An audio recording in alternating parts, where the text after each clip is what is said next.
Good evening, everyone. Welcome back to FSB Racing Live Friday night. I messed that up there. Alright, and we're at Atlanta 97. I'm your host, Shawn Reap. Milt Jr. has the night off. His daughter and her boyfriend are in town, so I'm holding down the fort alone tonight.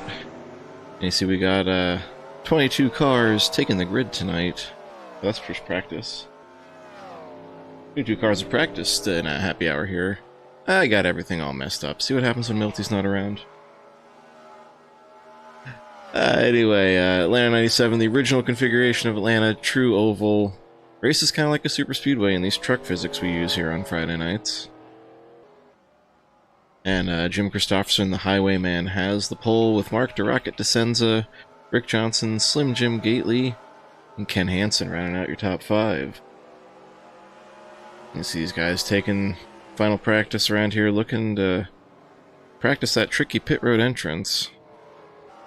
See if we can catch, oh, there's a good one to watch. Matt Watkins in the 15 Pac-Man machine. He starts 6th on the grid tonight. He's probably about to practice another pit stop here. A lot to be gained and lost. No green flag stops here. He came in dead sideways in practice, and oh, he almost did it again here in happy hour. Slammed the wall, and you see the danger of that pit road entry. That right side is just waiting to be smacked by the wall. And you see the field has taken the grid. We had a really short drivers meeting tonight, which is good. Gives me less to fill here. Rounding out your top 10 here, like I said, Matt Watkins, Jeff Hale, Johnny Doucette, Chris Beckman, Jason Dulfer puts a 63 P10 on the grid. Series sponsor Bill Farmer and his son Will Farmer making up the 6th row there. Look at that, an all-farmer row. And Mama Gailey is checking in once again, and I understand that you just celebrated a birthday this week. Slim told me how old you were, but I'll keep that a secret. But happy birthday, Doris Gately, mother of our setup guru Slim, who is once again on the grid P4. You got Ryan Johnson, your series admin, back in action tonight in the 59 after taking a week off to go go-kart racing. See him there in the bottom left of the screen. And the 59 Buffalo Wild Wings. It was a very fast track. Hard to pass without help here, but tire wear, again, you can hurt yourself with it, or you can save something for the end of the run, but you still got to keep the draft. There's a lot of interesting tactics that can happen here. You can gang up and pass on the high side, you can hang someone out, go low, take a lot of different lines through the corner that are still fast.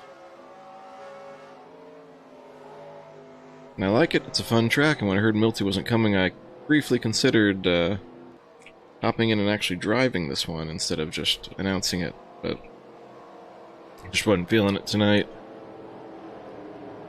Figured I'd stay up in the booth for all of you FSB racing fans.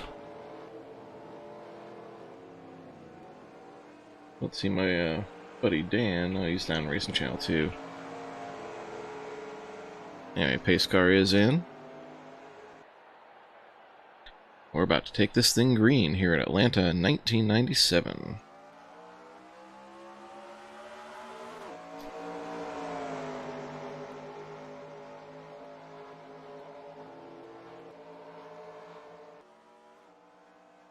Turn 1's always treacherous here on cold tires. Especially on that high line. I like to drag the brake through there, try not to spin it. And it looks like we are cleanly through 1 and 2. Oh, Jeff Hale and Chris Beckman barely squeeze in together into turn 3, though. Johnny Doucette stuck up high in the 58.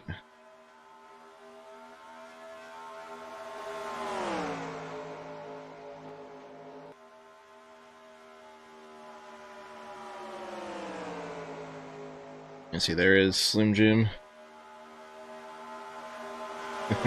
Dora says she's proud of every year, as well he should be.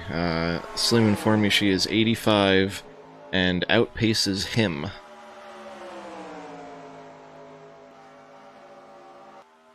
I told him that was absolutely no surprise.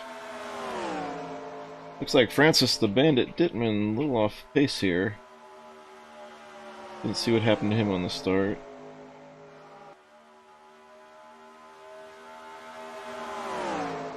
'34 of Shane Wisman. Coming off pit road now.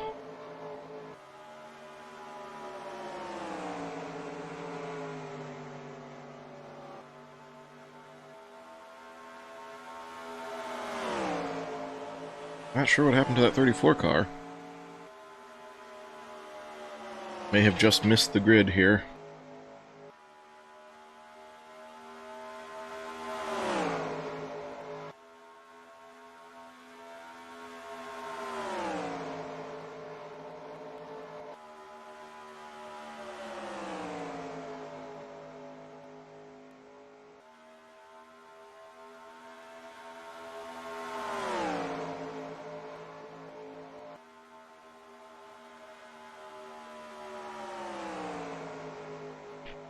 Sorry, folks, got distracted there by an Amber Alert going off on my phone. I hope that situation resolves, but unfortunately I have not seen these people.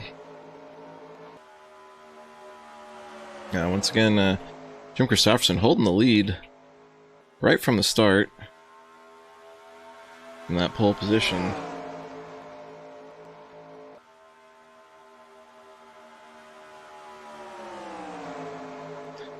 They've sorted out into almost 2 packs here.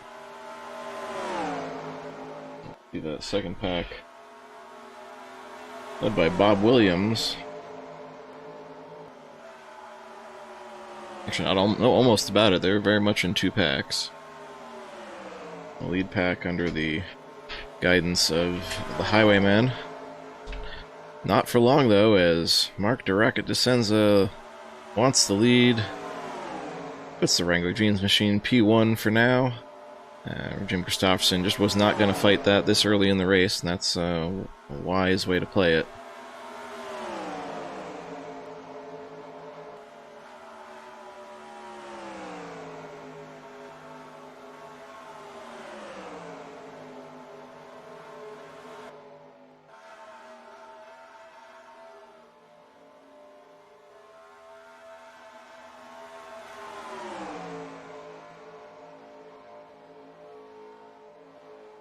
Pardon me if I go quiet a little more often than you're used to hearing with Milty around. I have to sometimes take my hand off the push-to-talk button to move some controls around.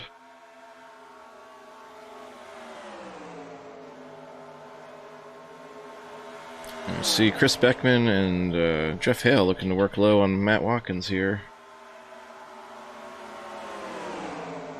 Looks like Matt Watkins ends up washing up high, too. And Jeff Hale's just gonna roll right on by.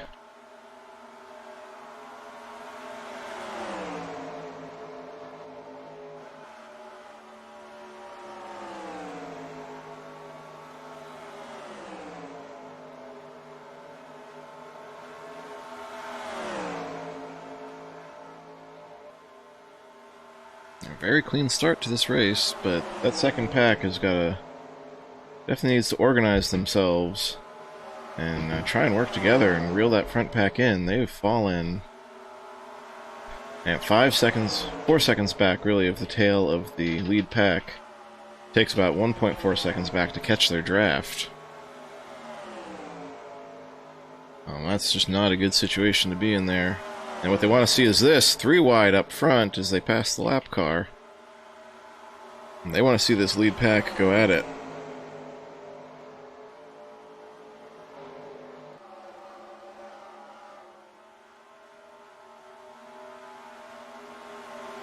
That second pack's got some real good cars in it. We got Ryan Johnson, we got Dan Jones, Matt Stewart,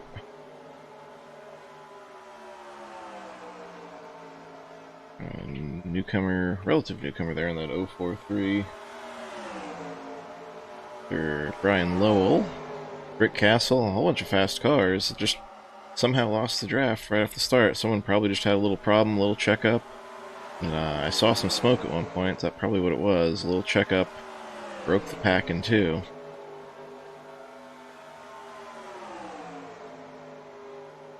I'm in that group, and I have been before. And what I'm looking for is to get that group organized, try and make up what you can, try to at least stop the bleeding. And the second you see someone from the lead pack pit, you come in with them and try and pit hotter and just close the gap.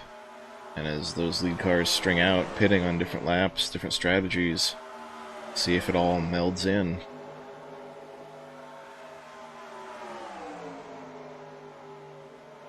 Unfortunately, you gotta take, even though this race is like a super speedway, you gotta take the 4 every time, so you can't make up that time with a 2-tire stop.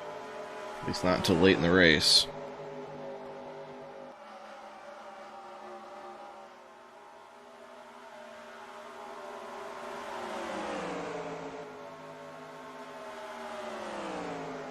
Second pack is not staying as organized as I would want them if I was in there. A lot of jockeying for position at the back of that pack, and that's just not doing anybody any favors, I'm afraid.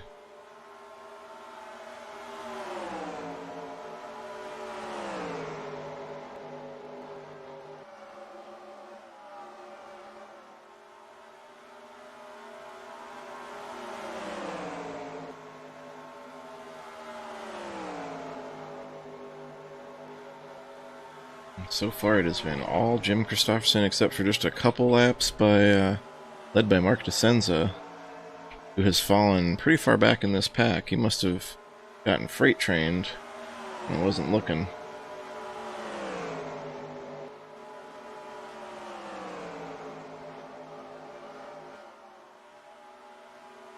Let's see if we can go on board. How about with Mr. Beckman here?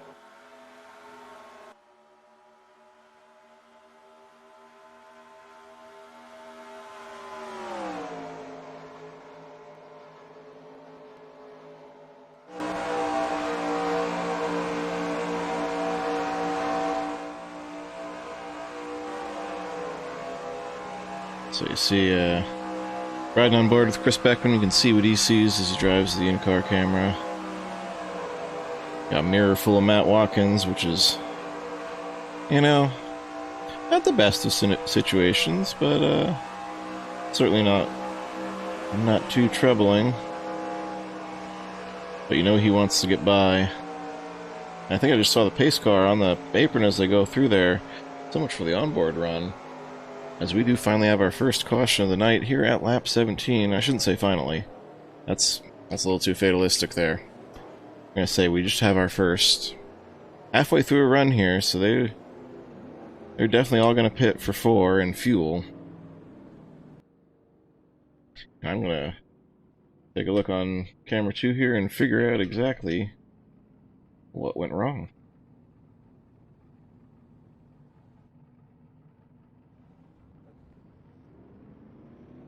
Ooh, I do believe I found it. And oh, Terry Marinaro. Oh my goodness. Oh, folks, get the medical team. This is one of the hardest hits I think we have ever seen here on Friday night. You see Terry Marinaro's in the 33 working on the 99 of Pops Margison. And from there, a little bit of nose to rear contact, and he just finds, oh, the type of unprotected wall that they used to need Jeff Gordon to find. Savage hit by that 33.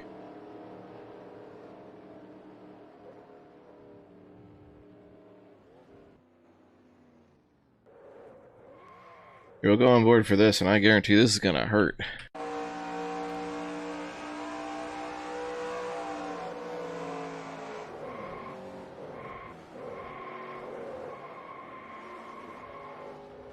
Yeah, how fast was he going when he hit that?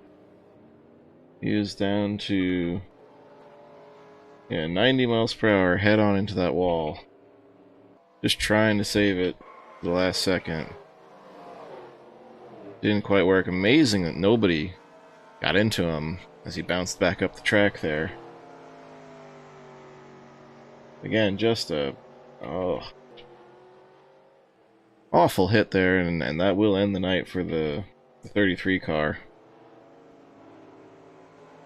And we have Dan Jones joining me in the booth. How you doing, Dano? Good, thanks, Shawn. How are you? All right, what's it looking like out there, Dan? I saw you got stuck in that second pack. I didn't see what broke you guys up, though. Yeah, I don't have the power tonight. I don't have some. I need some horsepower or something. I tell you, couldn't get nobody, and we couldn't catch the pack in front of us. Well, I mean, that's hard to do, and the second group didn't look as organized, and you were a good 5+ seconds back there. As you see, I got Dan up there on the screen in the 007 Bond car. Yeah, so this is what you were looking for. You're looking for either the caution or to make a good pit stop, and you got the former. That was halfway through the run. I assume everybody's, come in for 4 freshies and fuel. Yeah, we definitely need it, and showing 35 laps on the tank right now. Yep, Atlanta should get you about 32 to 34 in the old oval configuration. Maybe a little less if you race too hard. You know this track, you got to save your tires till the end, otherwise Absolutely. you have to pit before using up your tires. Or even if you don't use them up to the point where they're going to blow, you still just can't hold the bottom. You can't hold your line. You just slide up the track, and the pack just freight trains you. Yeah, and that low line eats up your tires a little bit more on this track, doesn't it? Gets it up a little bit, you can back out of it. Okay. Just, ride it a little bit. Take advantage of the draft in front of you. So let's see where we got you lined up on the grid now. You're not in the top 12. Waiting for it to cycle. 21st. You are 21st. I started 28th, though, so that's pretty good. Yeah, well, that is good. Still a long way to go. Lights are out on the pace car. As you notice, I don't have Milty tonight. I'm flying solo. Yeah, you're doing a good job, bud. Awesome. Thank you. Well, so are you. Keep the car under you, keep the right side on it, and I think you'll be up there in no time. Thanks, Shawn. Over and out. Alright, good luck, bud. Yeah, there's my teammate and in-race reporter, Dan Jones, looking to... He got some work ahead of him here. But I think he can do it. He got the speed. He's got Q Branch behind him. As Milty would say.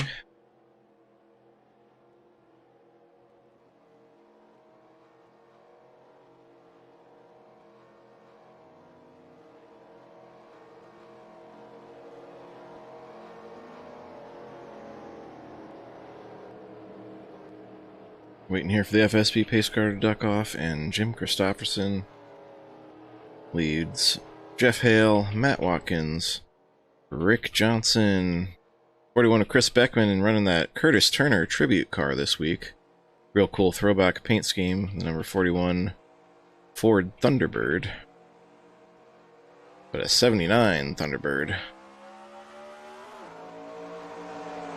I believe he said that was.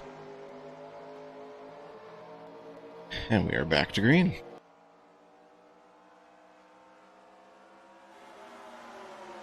Once again through that treacherous turn 1 on cold tires.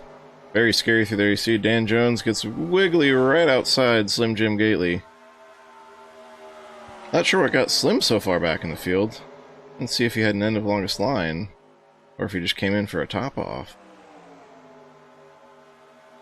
But he is on a mission.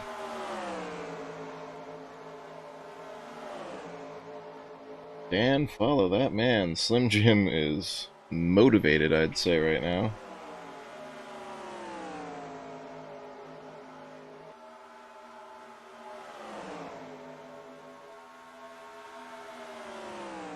Meanwhile, Matt Watkins, he's like a man possessed there. He's all the way up to P2. Oh, Jim Christopherson is pushing up.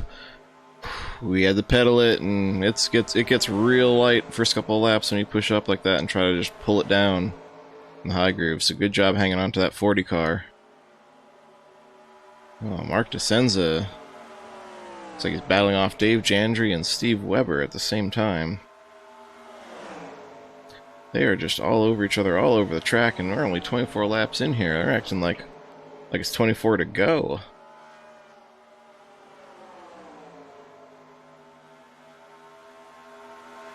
Like dance. Oh, man. What happened there? Matt Stewart. Whew. Thought he was going to get together there.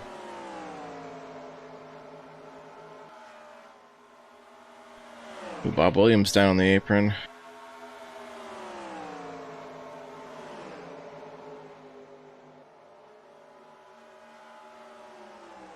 See, Jeff Havoc is about to fall into the clutches of the leader already. He was feeling real optimistic about his run tonight. I'm not sure what happened to Tower.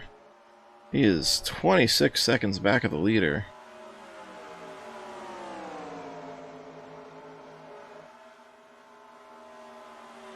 Well, Matt Stewart shoots to the inside again. Oh, hard lick, Brian Lovell. Matt Stewart. The 043 and the 90 car are crashed on the backstretch. No caution just yet. There it is. Yellow flag is out. Yellow flag in the air. That'll save Tower from whatever was about to cost him a lap.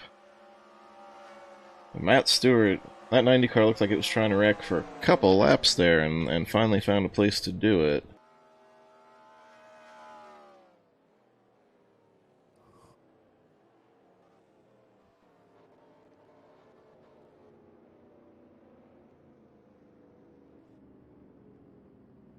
Well, reserving judgment, but here's what we see. 90 car on the high side.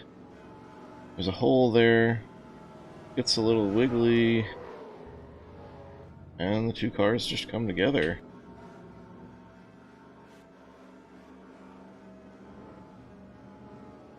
Oh, there's what actually brought the caution. As Brian Lovell tried to get rolling again. Low gear, it just spun. This first gear is really hard to get rolling in. And that's why the caution actually finally came out. It looks like Matt Stewart retired on the spot.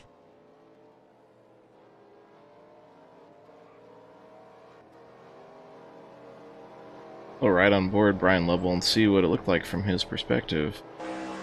I could not really tell if there was contact, or if it was just the 90 getting loose.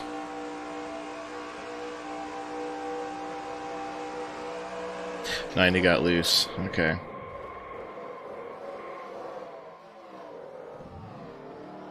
Gotta really watch the low line around here. I see the. Who was that racing? I can't remember. He cut it a little low and then spun out. Yeah, it was 90 of Matt Stewart. Matt Stewart, that's right. He was loose a few times there, and it finally went on him. And collected the 043 Brian Lovell. Bummer. He was a tough one to pass. Yeah, this place is tough. First couple laps on the cold tires. And then, of course, once you slide them, you get them hot, you get them upset. And now they're even harder to hold on to. Oh, why didn't anybody tell me the event info was all wrong?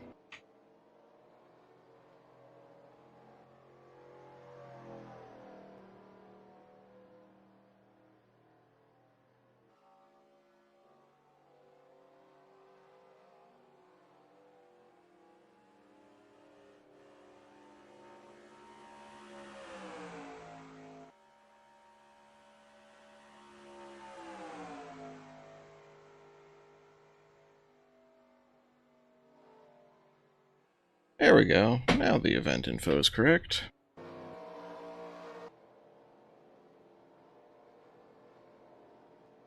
As we are not at Daytona, and it is not last week. We're at Atlanta 97. And the date is September 25th, 2020.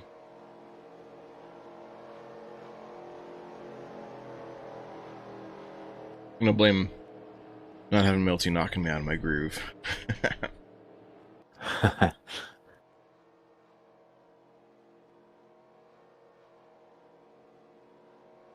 Actually, no, I was just late in getting prepared, and I totally forgot about that. I thought about it, never actually followed through on it. One of many thoughts in the day of a dad that has 3 kids. Mm-hmm. 3 kids that are allergic and averse to bedtime. They go hiding? Oh, they keep getting back up and have a million different problems. Problems, he says in air quotes. That's the trick.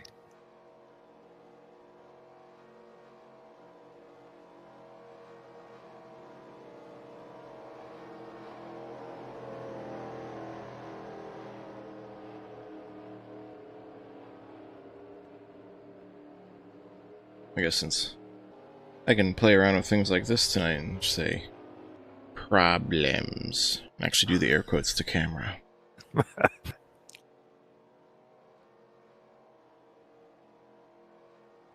In my wife's family, they had a person called Not Me. Oh yeah, it's always not me or I don't know when you ask who did something.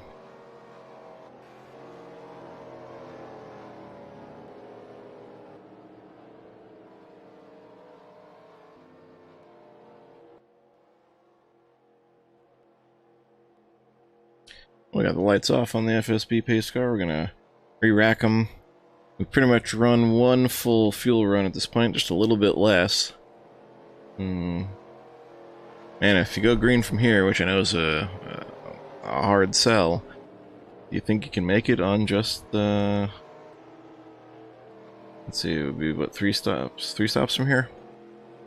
I didn't pit that time, so I got about 26 laps, and everybody else got about 32, so... So you picked up the track position. 4 people up here.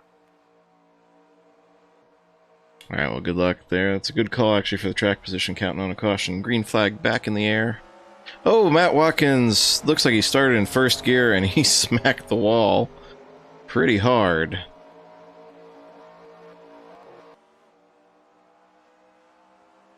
I was starting to say before when... Oh, Bandit on the apron. And he hangs on to it. Whew, that could have been big. That could have been big in front of the whole field.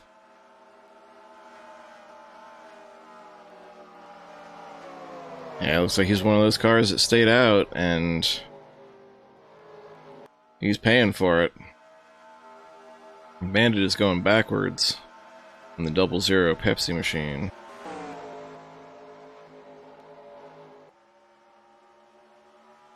And well, there's Dan Jones, our intrepid in-race reporter there, as he said.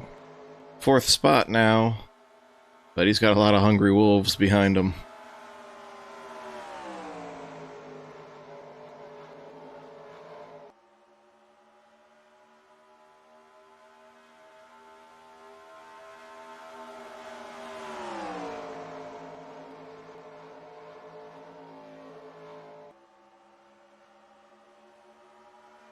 Ooh, 58 of Johnny Doucette. Johnny Rocket's machine is up in the wall. He's wall sucked and he's waiting for the pack to go by, and oh, almost didn't wait long enough. Almost pulled down in front there. Looks like everybody gets through clean.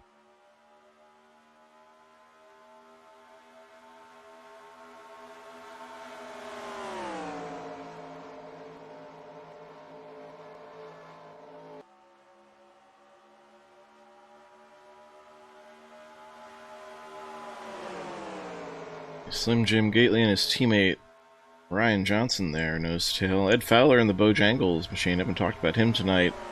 He's definitely one to watch here. Fast track, drafting track, plays into Ed's strengths.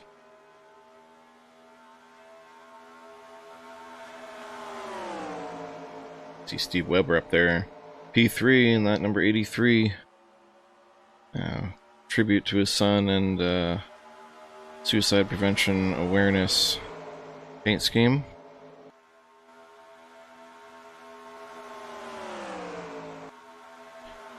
Got the Tide Ride. Jeff Hale looking underneath Rick Johnson now.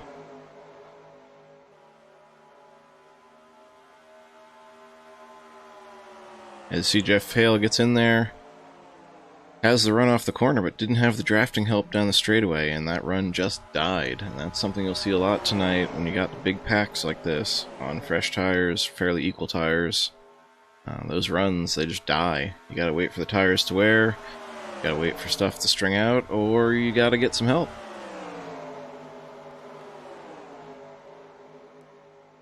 As you see, Slim Jim is trying to help and be helped by his teammate Ryan Johnson there as they get around the 124 of Rick Castle. See, now Hale's got himself hung out on the high side. Oh, but Webb goes up there to fill in. Like Webb's working both lines there.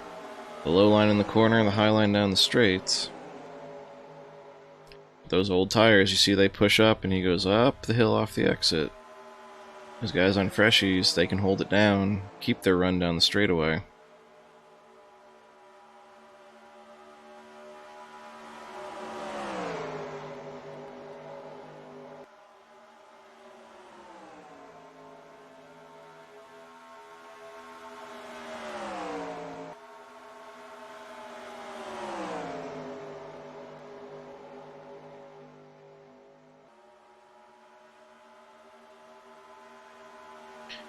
See, once again, there's another look down low. In fact, 3 wide from Will Farmer on the bottom.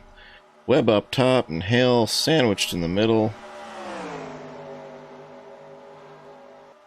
Mark just sends it going with Will Farmer, but looks like that will complete the pass as the freight train is lined up.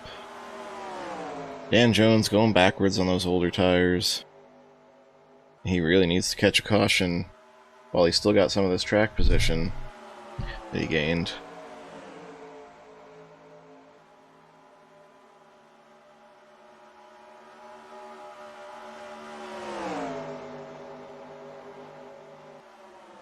Now Webb gets caught out, and you can see now the the right side camera has caught the left side as Slim Jim Gately and Ryan Johnson. We're back. What's going on up in the booth there, Shawn? Not much. Just, you know, crazy racing on every corner, every line, every straightaway of this track, and we have caution on the speedway again. Man, I was so caught up watching Slim and Ryan charge through the field. You can see that there's smoke on the backstretch now. And we'll see if we can find the source of this caution. Well, it looks like you got what you needed there. You picked up probably a good 10 spots out of that, right? Yes, I did. That was perfect. Looks now like I you're watch probably these guys. you're about 14th officially. And yeah, you were right in the thick of it. So that strategy played out, banking on the caution. I followed the Munchkin, Pac-Man. Oh, it appears to be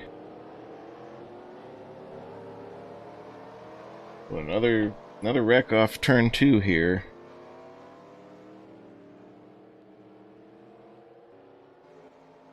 We'll switch to it. Chet Barkin in the 68 machine in front of Matt Stewart.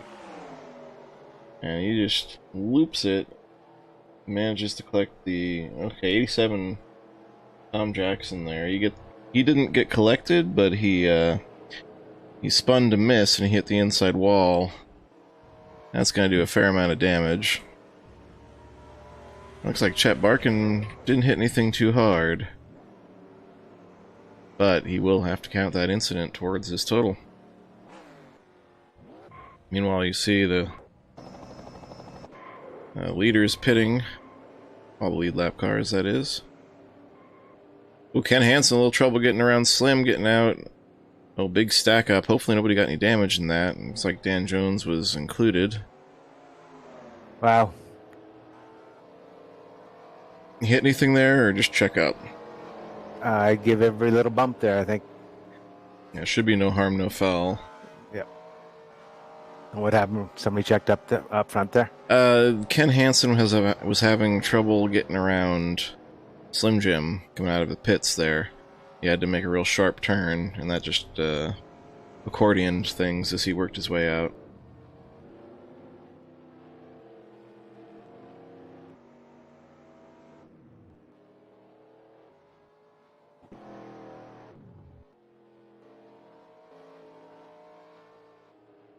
Oh, so much more to keep track of there with just me. I left the replay thing up for too long. So just all that pit drama was in the little window instead of the big one. And you can hear cars clutching after this pit stop. And you want to do that as just a matter of procedure. Save as much as you can under these cautions. You never know which run's going to turn into the full run, to set you up for a final run, possibly even just to set you up for a one-can stop at the finish. That's all the difference it's going to make tonight in the pits, that's for sure. Mm-hmm. Get in there, get out. You've taught me well, Grasshopper. Yeah, we talk a lot of pit strategy in the Pony Express channel there, and we've figured out a thing or three, especially on super speedway style racing, which this isn't super speedway style per se, but it's super speedway adjacent. How about that? A lot of similarities. I was watching cars making attempts to pass, and they just had no help, and they went straight backwards.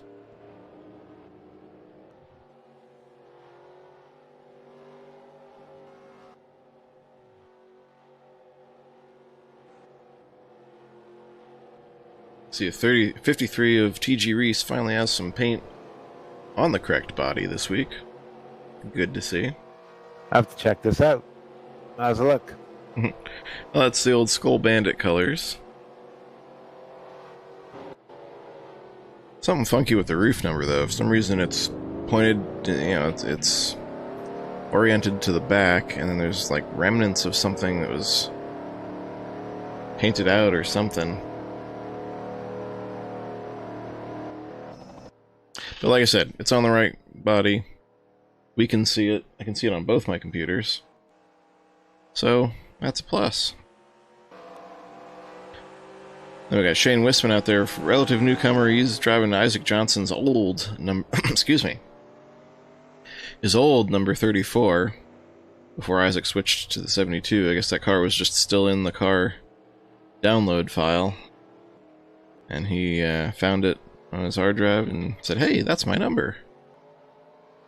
So welcome to Friday nights, Shane. Got Dancing Lexi checking in saying, "Go Will." Where is Will Farmer?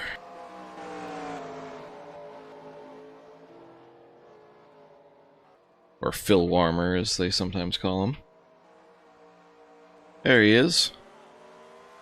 Brand new call shooting as we are back to green here.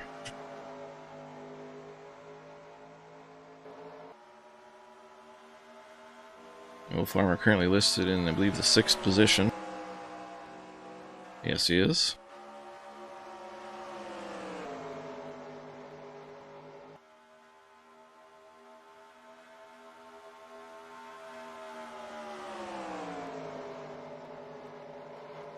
And Matt Watkins is your leader.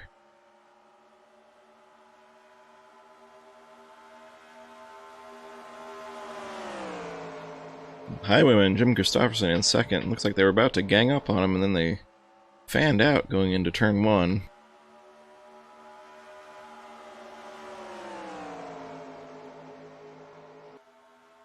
Yeah, I never made a pick tonight, I realize at this point. Far too late, although nobody competitive, or nobody I would have picked has fallen out.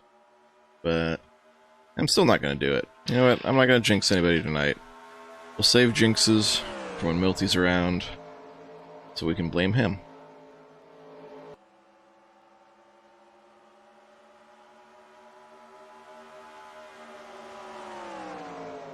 Oh, we got contact on the backstretch. Mark Descenza and the 3 cars around. That should definitely be another caution flag. Yes, it is. We are racing back, 1988 style, back to the caution flag, and Matt Watkins appears to have it over Jim Christopherson once again.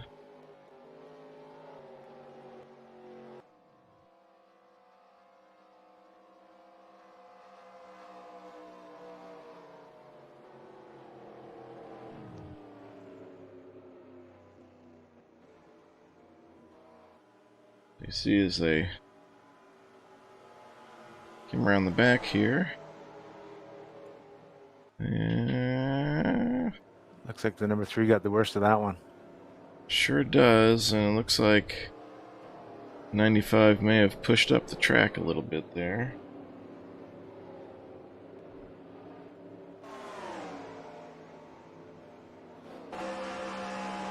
We'll go into the chase view here. An advantage we have over TV. And yeah. 6 is out, signed out. 6 is signed out? Yep. Too much damage, I think. In the 06? Oh, I see a 3 backed into... 3, yep. Oh, yeah. And Mark DeSenza used to race the number 6, so sometimes we Sorry, still... yeah. I was looking at thinking. number 6, thinking number 3. You can see he backed into the inside wall there. Got a little rear end damage. I guess if you're not running for points and the car is not likely to win, you just call it a night. Tough break there, but he was definitely making some moves out there tonight. Slim Jim, though, hasn't really been able to get as far up to the front as I think he thought he could or should by this point. Scared the crap out of me. He just came out of nowhere, boom, right by me. Oh, Slim Jim.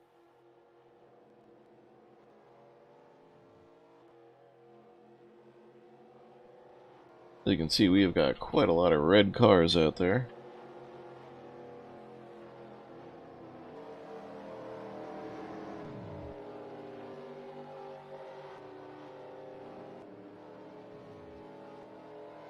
Like 4 out of 5 on the screen at any one time are all red tonight. I'm behind the one you just painted a couple weeks back. Steve Weber's memorial. Yeah, the that neon green and purple and blue.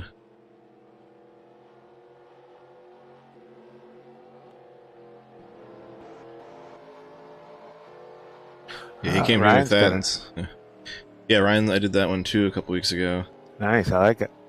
Oh, thank you. That is the authentic 1988 Buffalo Wild Wings logo. Good job. So they were originally called Buffalo Wild Wings and Whack, which is a kind of sandwich I discovered. I had never heard of that before. And I had to hunt down and redraw that original Buffalo Wild Wings logo because you can't find it anywhere. At least not in a usable format.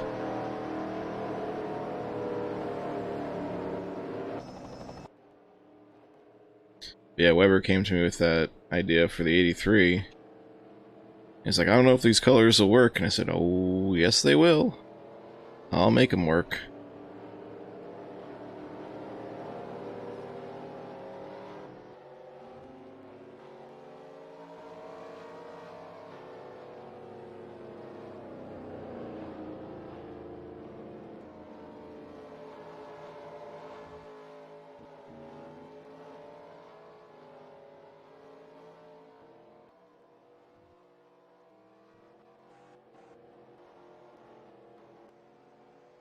We've still got the lights on the FSB Firebird pace car. And now they're on. There we go, one more to go here. We're at lap. Gonna take the restart on lap 51 of 132. Got 28 laps in my tank, which amount to about 25, 26. I guess we'll take it on lap 52 actually, the ticker hadn't updated.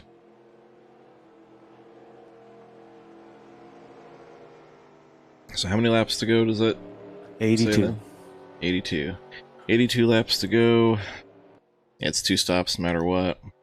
Yep. Alright. Tighten the belts and go get them.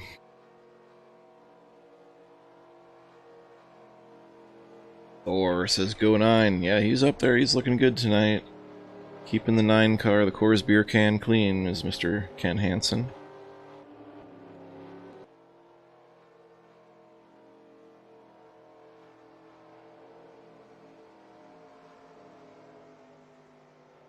Bill Farmer was handing with Cheap Trick lead guitar. Oh, hanging is probably what you meant to say.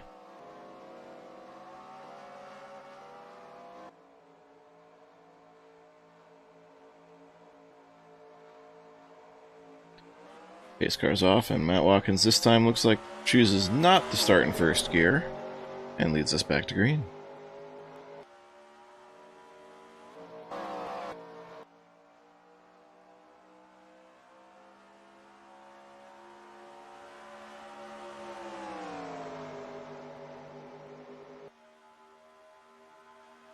For a second I thought I saw caution already out, but we are not. Yeah, it's just that just a trick of the angles there. Ooh. There is the number 9. Ken Hansen, man, I thought the 59 was going to push up into him, but Ryan wisely backed out of it, kept it off.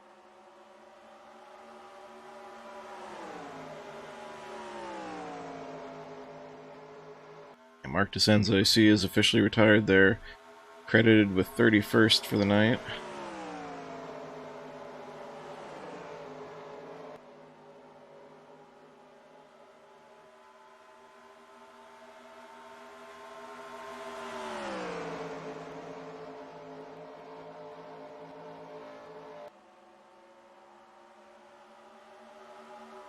Keeping pretty much single file and one big pack this time around. I think these guys,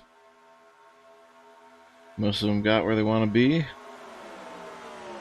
And I just want to try and make it to the green flag stops. Although, as I say that, I see Jeff Hale getting a little hung out on the high side.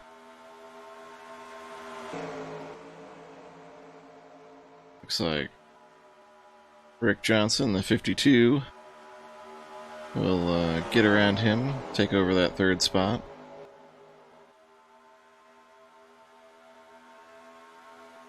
Let's go look at that 41 car, that Curtis Turner tribute there, as Chris Beckman chose to run this week here at Atlanta.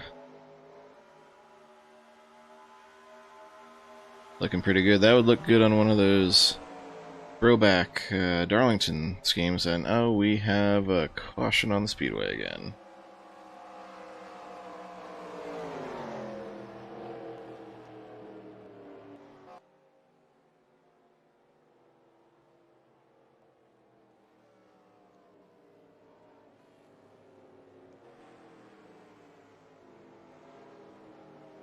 And here we have it. Tom Jackson, Chet Barkin, Bill Farmer, they're all about to go 3 wide on the front stretch, and I think Tom was probably watching the car low and didn't realize he had Chet up high there. Just kind of slid across the nose. Not a super hard hit, but it's enough to get him around, smack both of them into the wall, and I think once again, bring out the caution.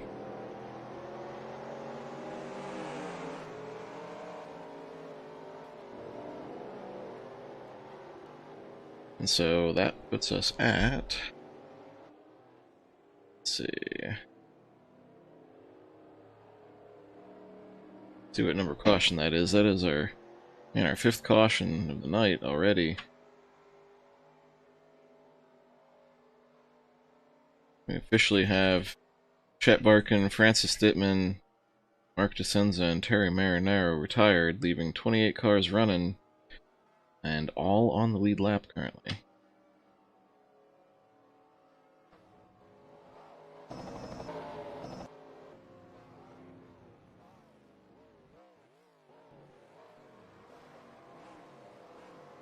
Let's see, pit stops underway. Everybody's going to grab 4 and fuel once again. Once again, Ken Hansen has to work to get around 23 of Slim Jim Gately. Oh, something happened to Ed Fowler on pit road. Yeah, him and I got together, and then the guy in front of me got together. It was one of the worst pits I've had yet.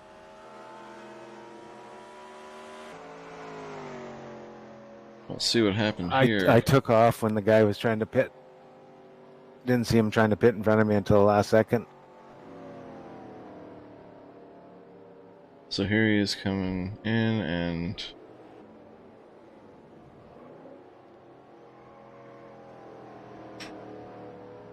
So where'd the damage come from? Oh, he tried to whip it around, maybe?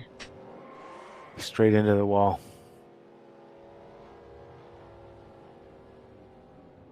Oh yeah, he backed it in when he's trying to get going.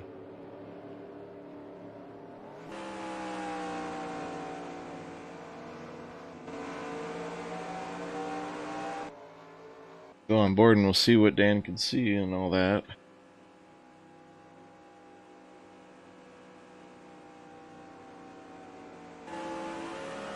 You can see just finishing up the service on pit road. Yeah, the way Ed was coming, it looked like, yeah, he had just finished his service.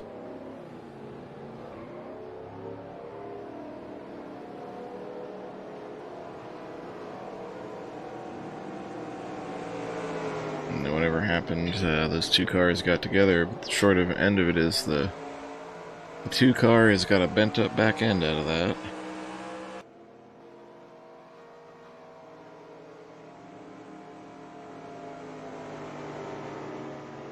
And again, he's pretty fast at these types of tracks, so that's not the kind of night he was looking for. Hopefully the crew can bang that out and it won't affect him too much for the rest of the night.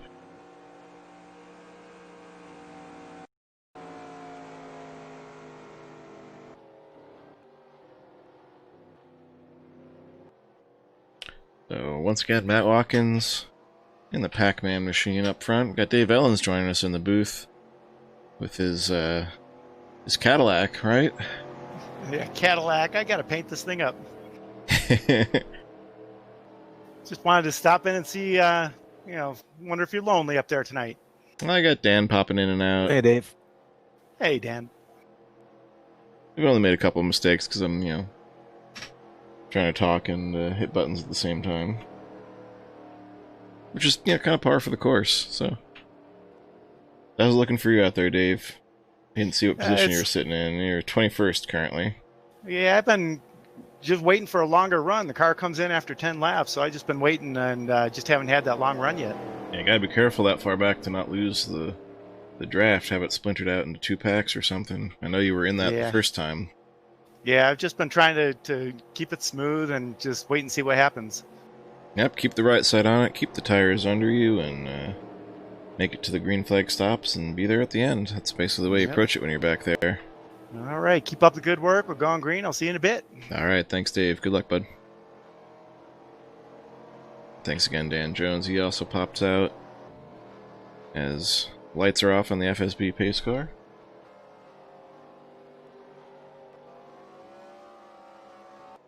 We'll go side by side here. We'll put Dave Ellens up on the right side there in that 57 Chevy that Milt calls a Cadillac all the time. Man, Matt Watkins went back to first gear that time. He kept it under him, but it was wiggly. I'd be scared to do that again, but Matt Watkins ain't scared of anything. Oh, Jeff Havoc is up in the wall. Gets it back under control. Look at all those cars fan out behind him.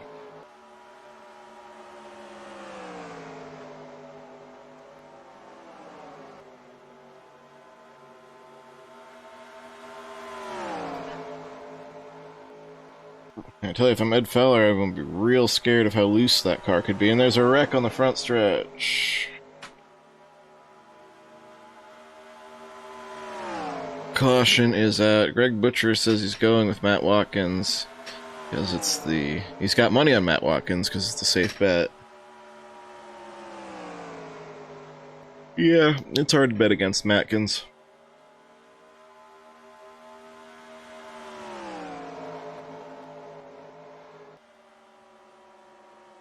This was a grinding pileup on the front stretch.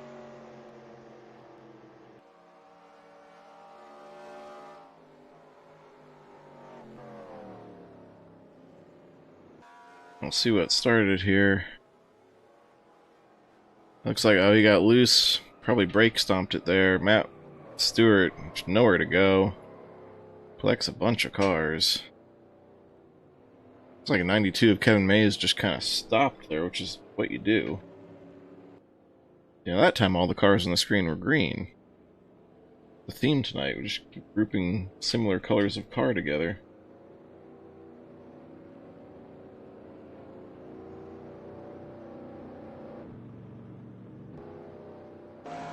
Let's follow Kevin Mays through here.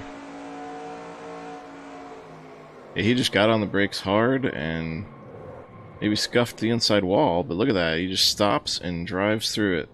That is textbook. That's what we talk about in the driver's meeting. That's why we say slow for smoke. And look at that. He could have wadded the car up. He could have piled right into that, but instead he drives off more or less scot-free.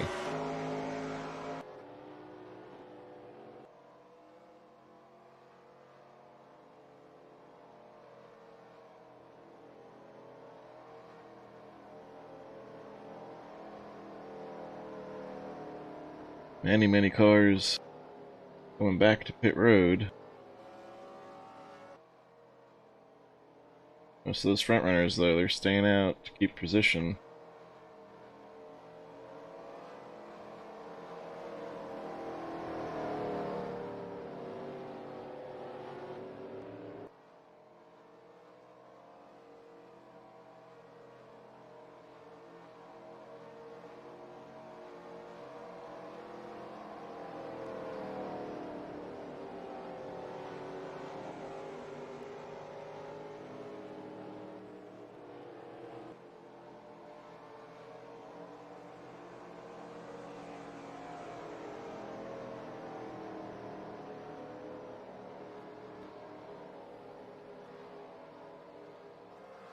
We are not quite to halfway here. Matt Watkins still on the point.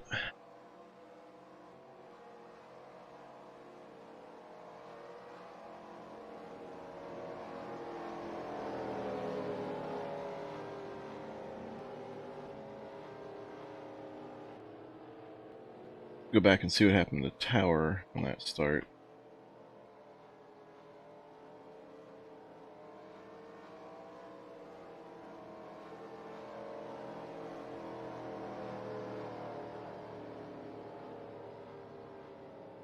He was out of sorts at one point there.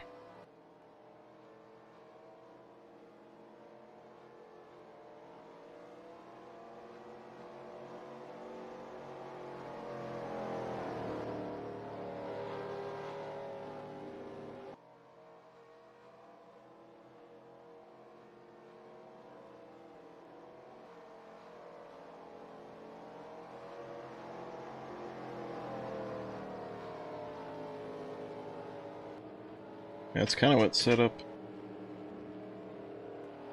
all the events to follow. You see, going back to the initial restart we just had there that led to this caution. See what I saw out of the corner of my eye, 101 gets in there loose on the high side. Bounces down into the 90. And somehow they both save it and keep it going straight. Keep in their respective packs. Now look at them all getting bunched up there. Hanging on to it, not running each other over.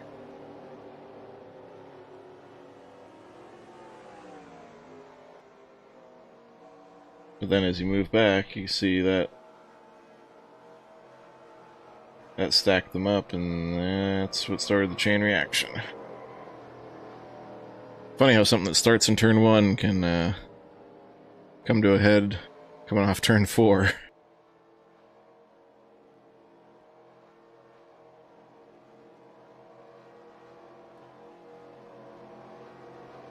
That just changes your angles and speeds and momentum, approaches, concentration, everything as you come to the next set of corners when the last one was interrupted like that. These things happen, especially on those cold tires. Lights are off on the pace car once again. Matt Watkins is ready to... Well, let's see if he starts in first gear again. He is scaring me every time he does this. I learned Tuesday real quick. I didn't want to do that. But Matt, like I said, ain't scared. 34 is cut. Like, no back end left. I just looked over at my right monitor and saw that. So that should be interesting. Once again, in first gear, you can see that car is just tail happy on the restarts, but he hangs on to it, gets a jump, But, you know, I don't know if I want to jump on the field at this place, because the draft is going to rubber band and pull him right back in. And I might catch him with a head of steam when he gets out that far ahead.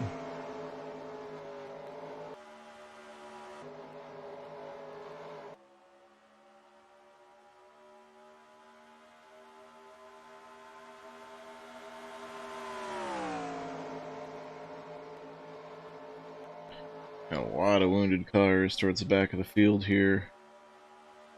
Gingerly navigating around this track with their aero damage. And one of the things we have available to us that the real cars don't is we can we can turn on some driving aids and such to deal with a damaged car. We can't do setup changes. It's a fixed setup league, meaning everybody's got the same setup under them. If it was open, we could knock some wedge out, or tire pressures, etc. Try and tighten the car up after damage like that, but here it's either grit your teeth and bear it, or turn on some stability or traction control. Oh, towers around, wrecking on the backstretch. Oh, 101 to the inside, and caution on the speedway again.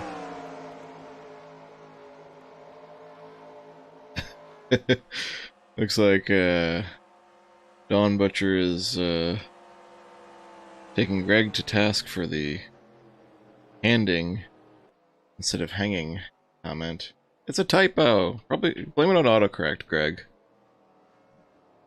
That's what I do. Even when I'm on the computer and there's no autocorrect. Nobody knows. I could be typing on Facebook from the computer or the phone. Make a typo on the computer, say it was the phone autocorrecting. There you go.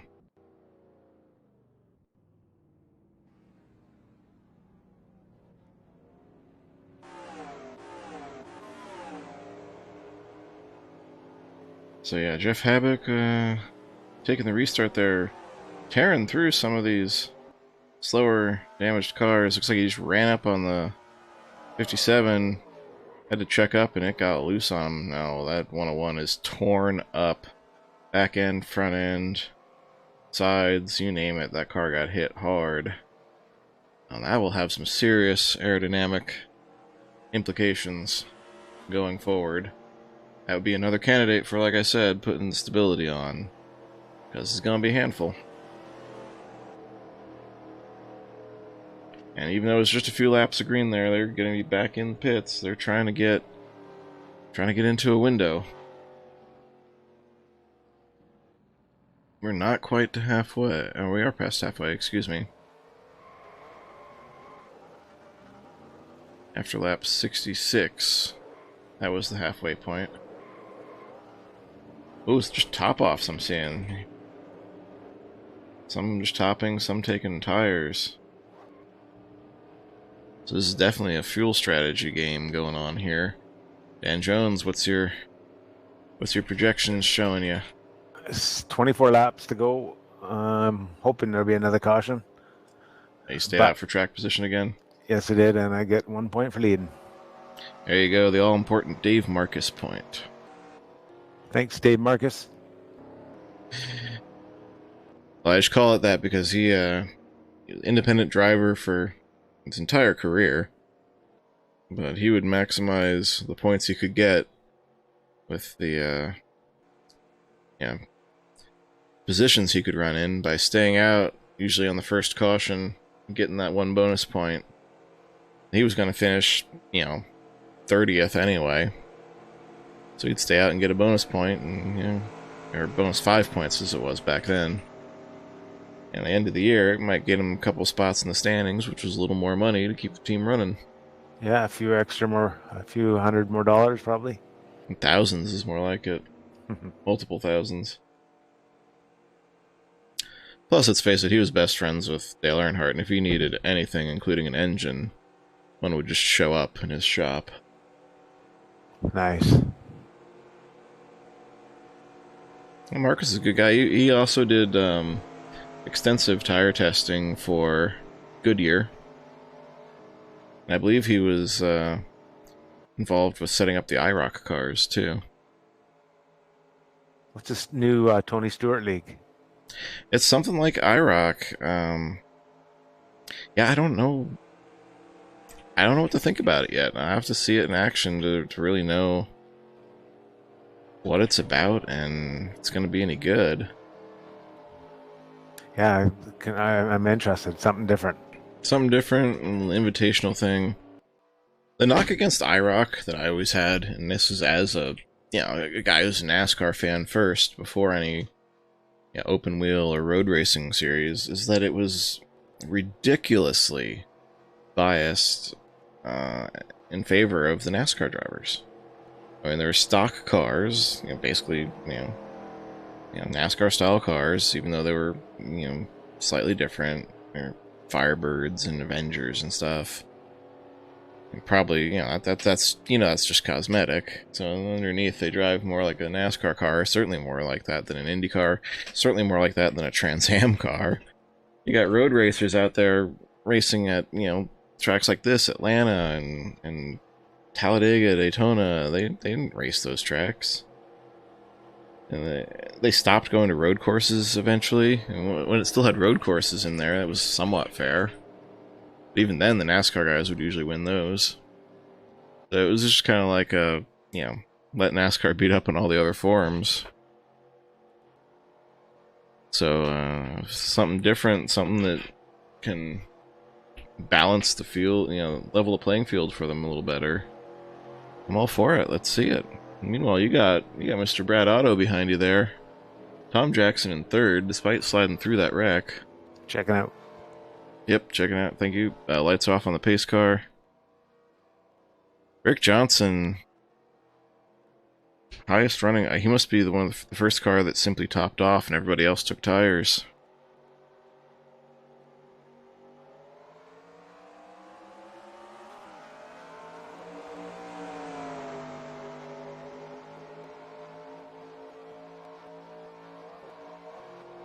And Dan Jones leads us back into turn one. And these differing strategies going to have some comers and goers. And oh, Brad Otto spun to the inside. If he stays on the apron, we'll be green still. Caution breeds caution. Brad Otto's night may have just come to an end there. And oh, 34 is around, coming back to the caution.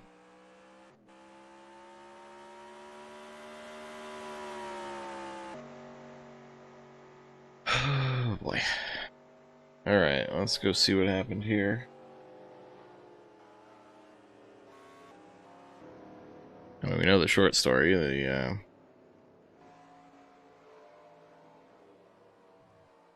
31 got loose, but here's 34 racing back to the caution. I'll back it up here.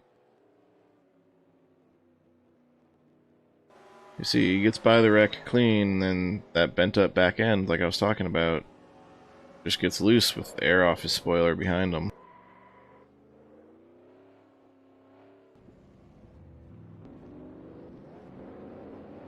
Prior to that,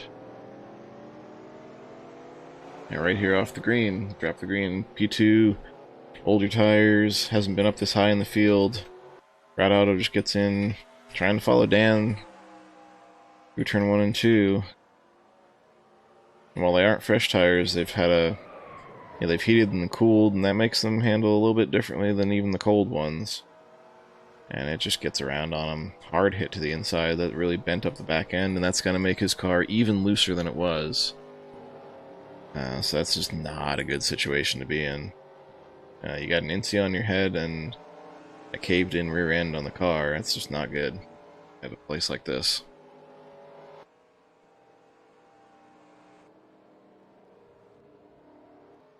As I look through the field, I'm seeing a lot of bent up back ends.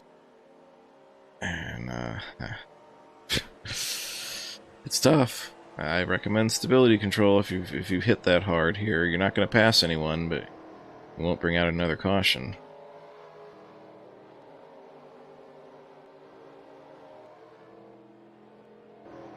Well, Dan, what's the call from here? Staying out again?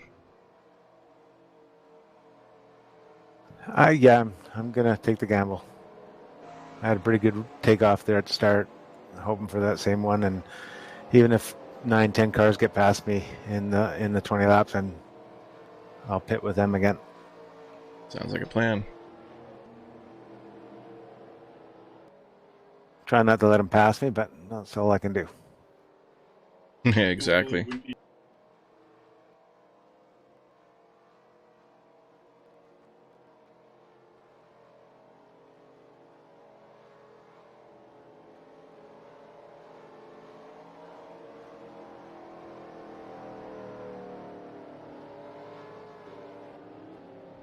It's Friday night, time to gamble.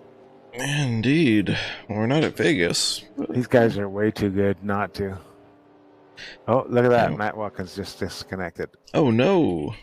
Something happened.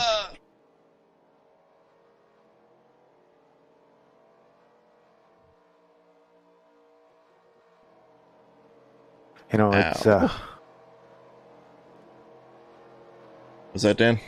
that's sometimes you get lucky on the track too, right? Yep. Let me see this. Matt Watkins. It was a manual disconnect. Oh no.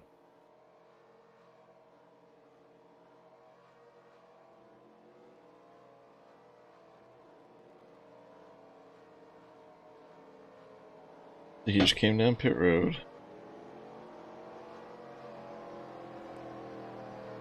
Gearbox.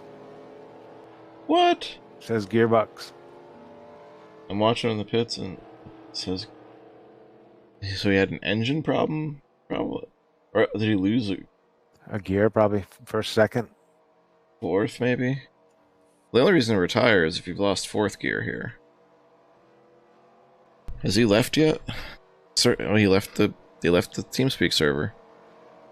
What on earth? That is huge.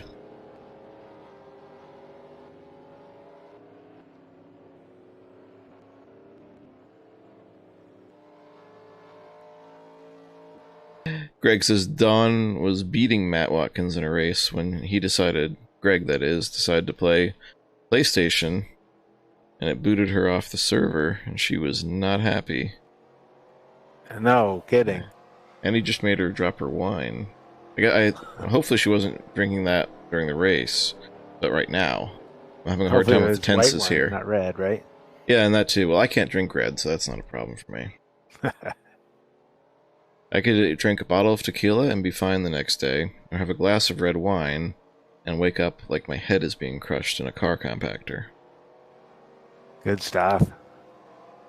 No, it's a sensitivity to some of the stuff in it. For me, tannins or something. Oh, right. Yeah. Called. Yeah.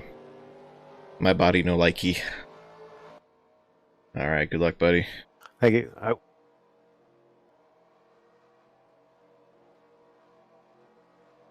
Alright, we'll re-rack them once again. FSB pace car heads down pit road, and Dan Jones, 007, leading us back to green with Rick Johnson, Chris Beckman, Ken Hansen, the Highwayman Jim Christopherson, and Rick Castle, moving his way up here in the top 10. P6 for the 124. 29 of Jeff Hale and Slim Jim Gately. Finally making some of the moves he was looking for here. He just got himself around. Nope, he's back in line. It looked like he was about to get around Hale. Falls back in with his teammate. Oh, goodness.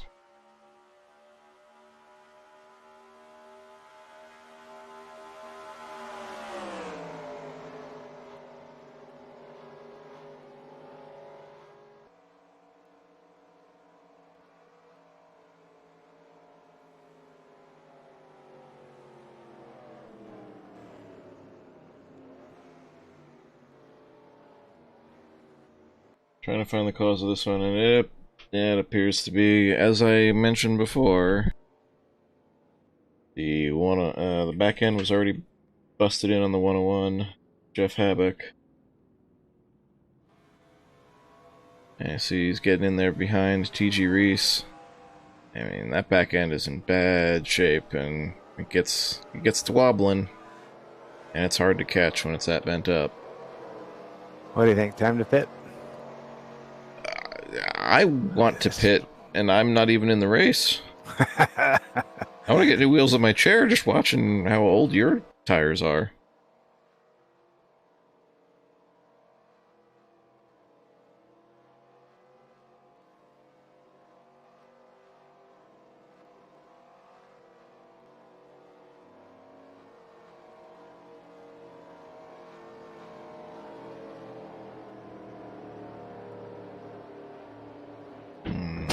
And so that'll, yeah, a lot of cars stayed out, so you'll have fresher tires than them. Stayed out. Yep, so, but now you'll have the fresher tires. Just don't burn them off. And then you can still pit with them to stay on sequence when they go, make green flag stops.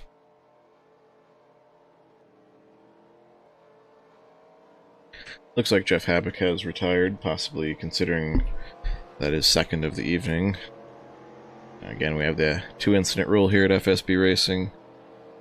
2 incidents cause 1, cause 2 rather, and you gotta park it, or you might be parked for the next week. So even if you're not sure, but you think maybe you might have, and you can't check your replay, it's safest to just call it a night and be sure to be able to come back next time.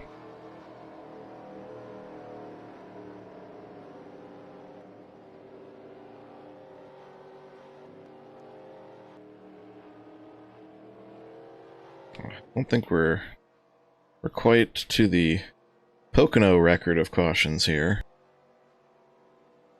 I'm surprised last race we had here was pretty good. Yeah, Daytona was very clean, but it tends to be.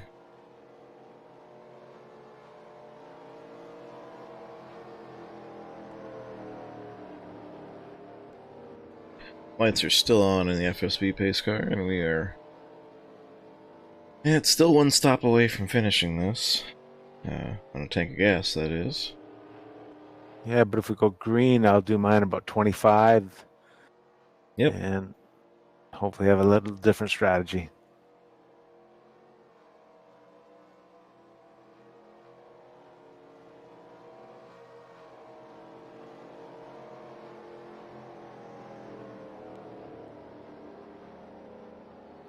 So we got Rick Johnson has now moved himself into the lead with Matt Watkins' demise, or gearbox failure.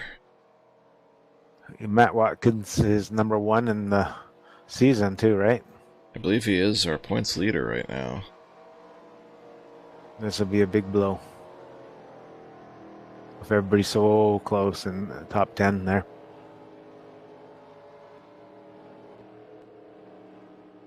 I think the top 10 were within, what, 20 points? Let me check that now.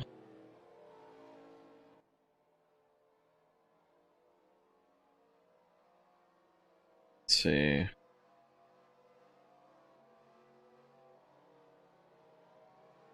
Excuse me. La-di-da. Trying to find it. Yeah, Matt Watkins came in just 4 points ahead of Jim Christopherson. I mean, yeah, he's gonna fall way back in the standings here.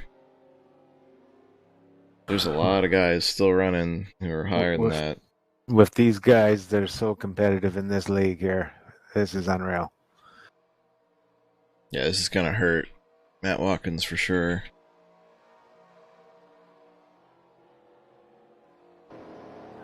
He's like the Denny Hamlin. How many? He's won, what, 9 races this year already? I mean Harvick? Harvick, sorry, yes. Hamlin's won how many? Yeah, I think it's like 5 or 6. It's been a Hamlin and Harvick kind of year. Unreal, right? To have that kind of power in a car and driving abilities amongst all those top drivers. Meanwhile, Kyle Busch is winless on the season. Hothead.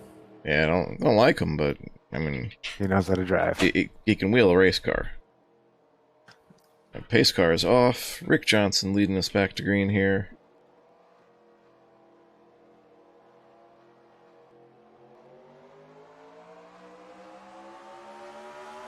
Dan Jones way back in the field with those fresh tires. But that'll help him navigate.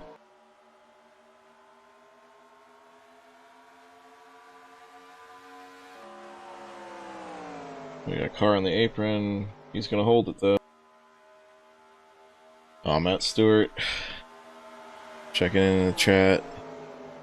Couldn't stay out of trouble. Yeah, I mean, it kind of found you a couple times, Matt. Don't feel so bad. We've all been there. Terry Marinero checked and released from the infield care center. Oh, Terry, that was the first. I think one of the first wrecks we had tonight. One of the hardest I've seen. You found a Jeff Gordon style spot there of unprotected wall. Hit it head on. Good to see you. Get out of that car unharmed. It helps that they're not real.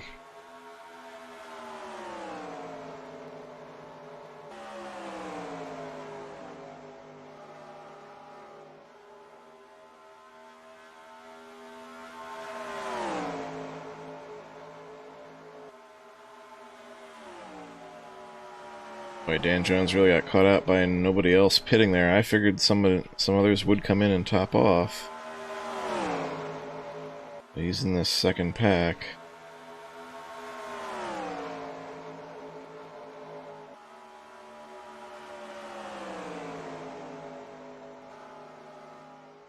Oh, they're getting racy up front. Ken Hansen looking underneath 41 of Chris Beckman, as we are an all red front three here.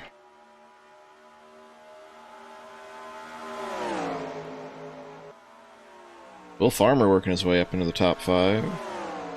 Actually 6th. Thought he was top 5 for a second. Looking under Jeff Hale, but they fall back in line.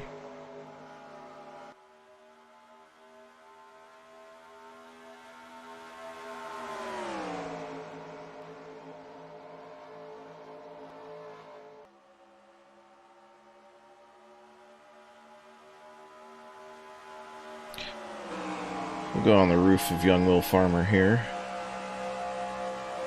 You see the run he's got down the backstretch, looking underneath Jim Christopherson. Jeff Hale keeping that door open for him there.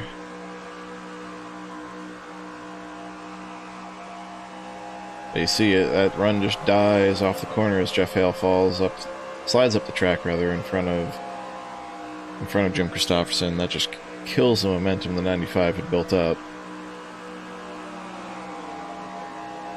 Ken Hansen looking low, but then looking low on him is Jeff Hale. And something's got to give going into the corner, and Christopherson wisely backs out of that.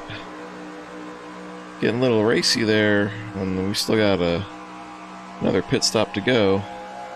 But you know Jeff Hale, he wants to lead, and Jim Christopherson wants to push him there.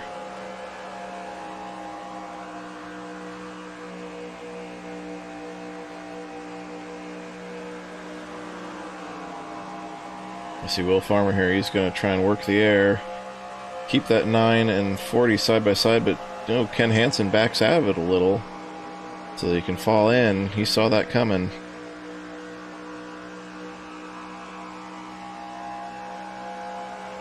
Will Farmer, Super Speedway Series champion, knows how to work the air in the draft, but in the process, he's let Slim Jim get under him.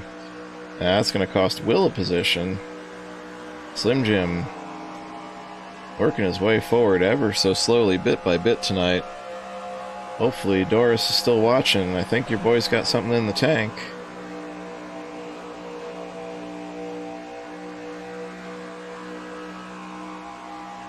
Oh, Bill Yarbrough.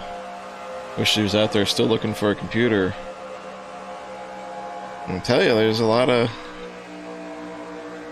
should be a lot of good deals out there. There's some, things that'll run this game. As people upgrade, to the latest greatest, it doesn't take a lot.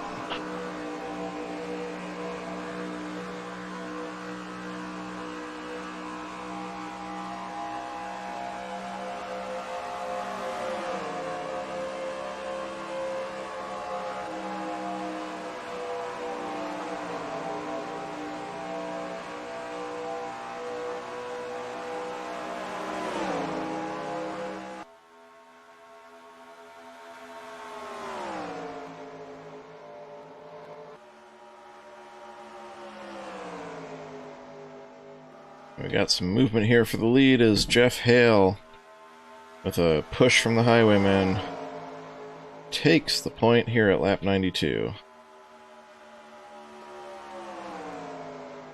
And Rick Johnson's going to start going backwards as they are lined up to freight train him on the bottom. See Chris Beckman, Ken Hansen, Slim Jim Gately, Will Farmer all lined up there on the low line.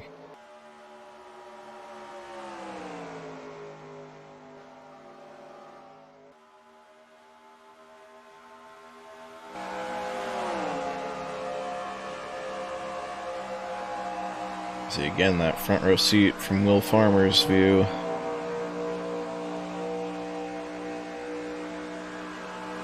He's going to try and work both lines of the air. He wants to keep those cars side by side so that when he gets to the corner, that hole is still there for him. He does it once again, and looks like he can get under Rick Johnson here up the front stretch, but now he's got to count on those cars in front, not clearing and keeping the lane open for him. Oh, Rick Johnson, he desperately wants to make a hole to fall down into there. Can't quite do it.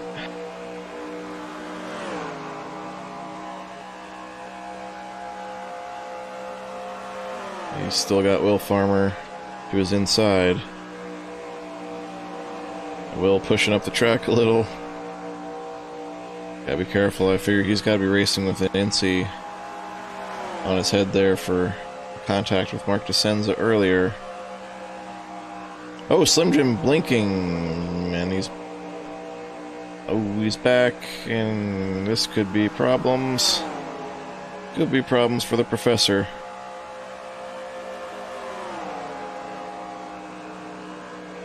Looks like his connection has stabilized, though.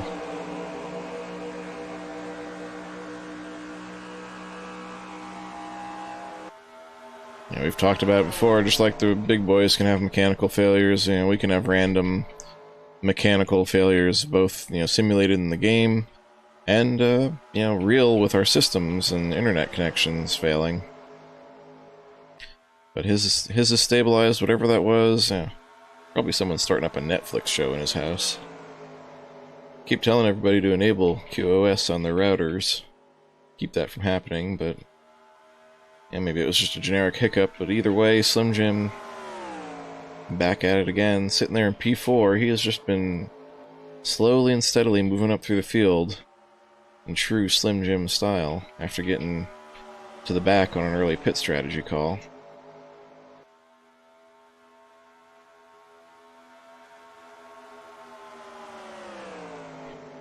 Meanwhile, behind them, Will Farmer working on Ken Hansen. Getting a little help from Dave Jandry. Dave Jandry in the 51. That is someone we have not talked about tonight. That Jolt Cola machine, he was very fast Tuesday night in the chicken run.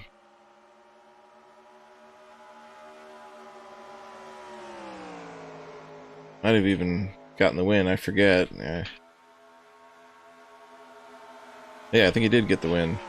All I know is I made the save of my year right there in the chicken run, but then then got caught in a pileup afterwards. It was a wild finish there on Tuesday, running this same track, same setup, same cars. That's our Tuesday night warm-up series after the Super Speedway series. Half the distance, a little practice for Friday nights, and I like to run it to get a feel for what these guys are up against. We seem to have settled into a good groove here.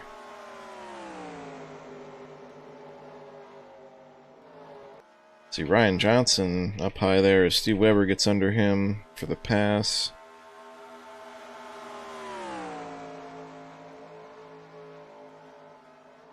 Mr. Bond, James Bond, the Canadian Bond, Mr. Dan Jones, is 14th.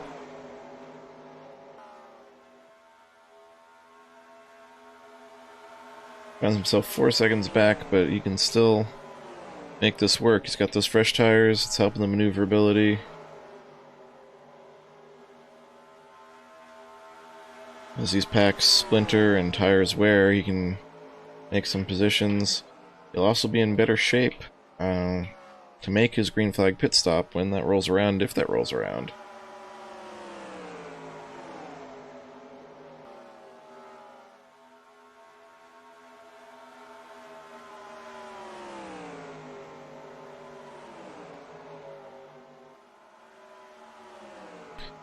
We got someone on pit road there. Not sure who that is. I think that's a 63 of Jason Dulfer.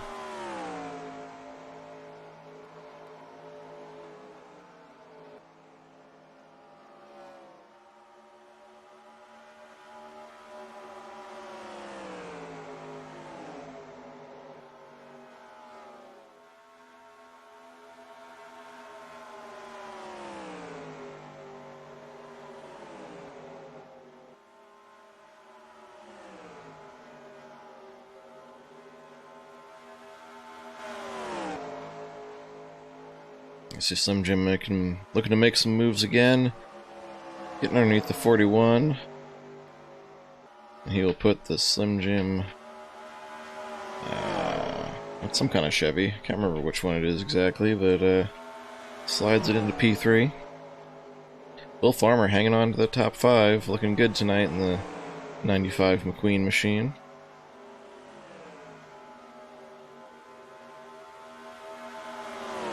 Dave Jandry was up there and has fallen back a little bit. We are inside the window to make it to the finish at this point. Whoever stops and whenever they stop, that's gonna be... In fact, I should put this on... There we go. Put the pit camera on there so we can see as guys come in.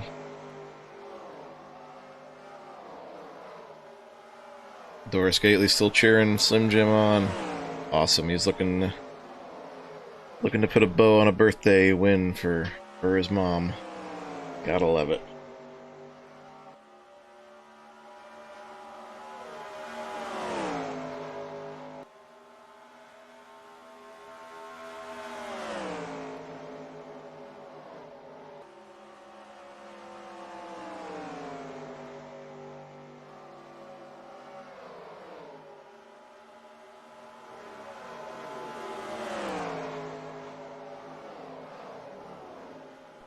So the car is further back in the field, starting to hit pit road now. Just saw Bob Williams go by.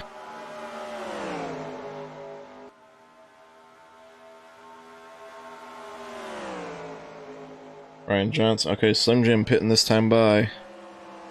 Slim Jim will be in the pits. Oh, Jeff Hale and Jim Christopherson get together going for pit road. Caution on the speedway. Slim Jim to the lead. Jeff Hale gets it going again. And this changes everything. All strategies just went out the window.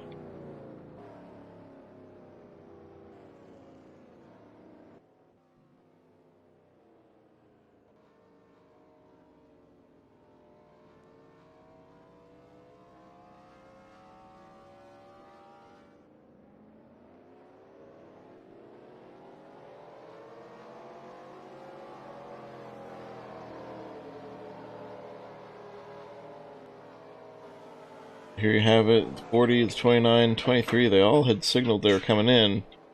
Slim Jim, looks like wisely goes high around that. Man, I don't know if Will Farmer got black flagged coming in there. If he got in there before the caution flew, he is sitting pretty.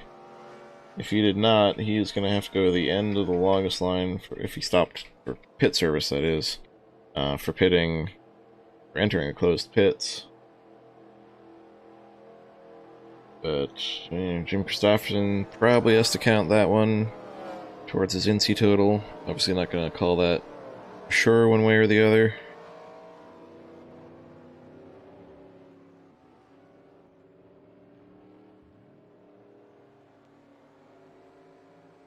Dan Jones back in the booth. And alright, so how'd that shuffle out for you, bud? Lucky dog. You were the lucky dog? Yep. I was a lap down, came out. I pitted. Okay, I didn't see you'd come in short pitting. Yep. And then the yellow flag came out while I was in the pits. Oh! But at least I got a lucky dog. New tires. That works out. Full tank of gas. Yeah, I'm thinking... Well, at least you didn't get caught with a black flag there. I think Will Farmer is probably... Yep, there's Will Farmer dropping to the back. He got a entering closed pits because he was right there coming in and committed when the caution came out. Let's put Ken Hansen, Rick Johnson, Bob Williams all lap down, Shane Wiseman. Shane Wiseman's been heavily damaged all night, so Okay. I think he was already a lap down. Yeah, this really shook things up. Jim Gately, Steve Weber, Chris Beckman, Dave Ellens in the top 5 there. And Ellens was trying to work his way up, and there it was. That's what he needed. A little bit of luck.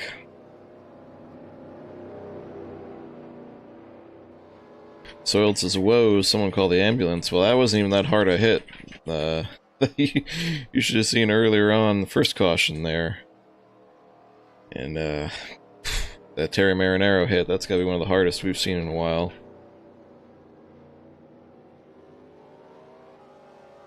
About as hard as my my hit Sunday night in the Piston Cup. Yeah, that was a good hard hit. That knocked the wheel back to the firewall. Oh, Dave Ellens. Look at that. Look what fell into your lap. How about that, guys? You know, I just needed a long run and worked my way up through the traffic. Long run and a little bit of that Cadillac luck, huh? Hey, we'll take whatever we can get. Well, thought I'd stop in and listen to the broadcast. Well, rub those fuzzy dice and toss the rabbit's foot. Oh man, the way it's been going this year, I need all the luck I can get. So keep hoping. All right, well, you're looking good here. You definitely make it to the end on fuel. If we get a caution in another 15 laps or so, you may want the tires, but right now, man, that's where I'd want to be right now, right where you are. I'm hoping for a long run. Like I said, after 10 laps, the car really comes in, and I take off. Yeah, that was how I felt too on Tuesday night. I liked the long runs. So you can save a lot on the front end, not go crazy the first few laps. I always tell guys, once you knock the shiny off the tires, you're never getting it back. No, exactly right. So that's what I'm trying to do. So we'll see what happens. Shout out to everybody at Overnight RV Park. We'll see you guys later on. All right, go get him, Dave.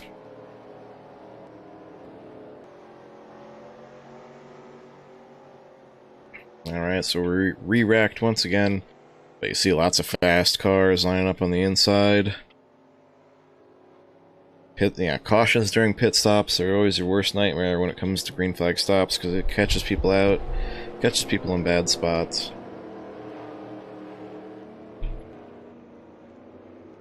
This is the most cars we've seen lined up on the inside tonight, and it looks like they're having some trouble figuring out where they need to be.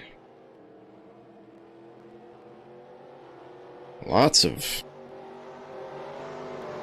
jockeying there. Looks like finally it settled on Bob Williams needing to be the leader of the inside line.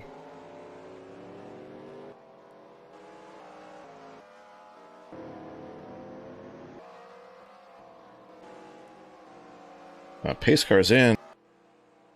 And this start is highly disorganized.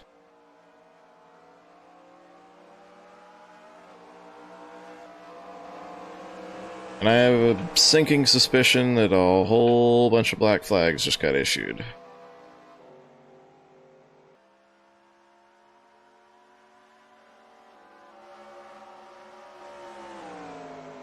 Whenever there's confusion like that on a restart, you know somebody's not lined up where they're supposed to be. And that usually ends up getting what I call the death penalty black flag. You're gonna come in there, hold you a while. This game is absolutely zero tolerance for what it considers passing under yellow, and looks like the caution is back on the speedway. Yep, lights are on again. Woohoo! Wow, Dan, that was a... Oh, so I missed that the 29 got hit again on that wreck. Okay. 3 wide, it looks like. Start to finish line.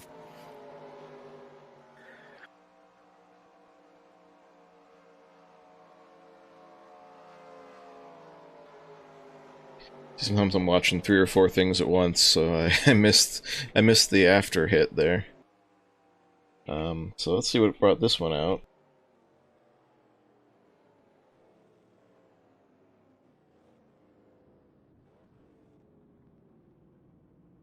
Oh.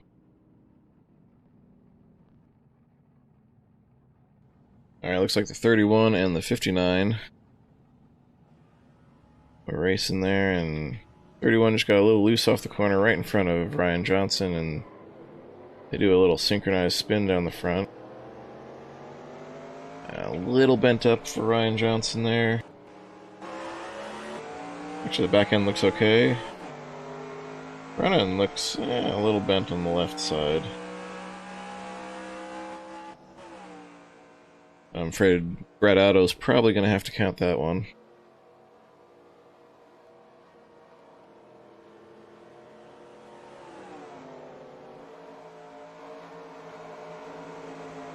I have to go back to see Jeff Hale here. I missed him getting railroaded, as Soiled here in the chat says. Let's see.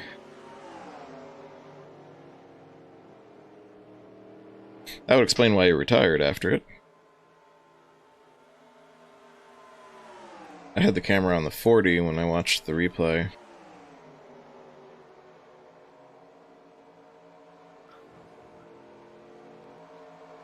Ran out of real estate? What happened?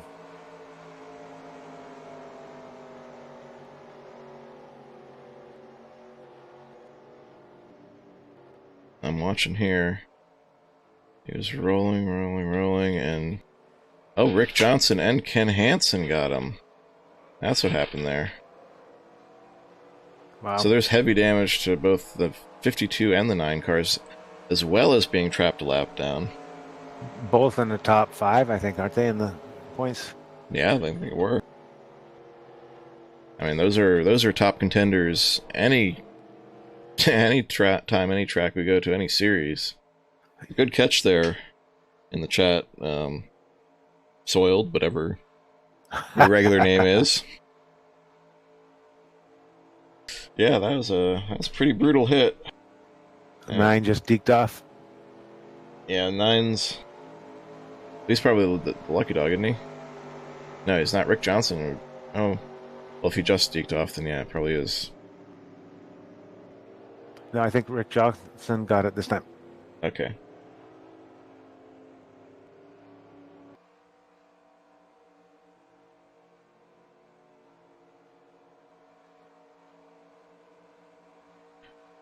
Slim's getting a notification that he's warping.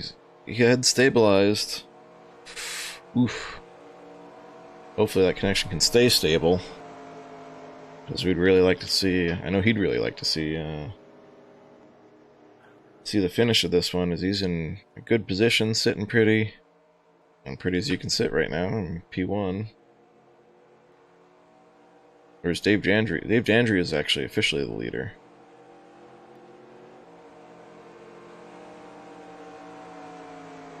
Blaine is the regular name, okay.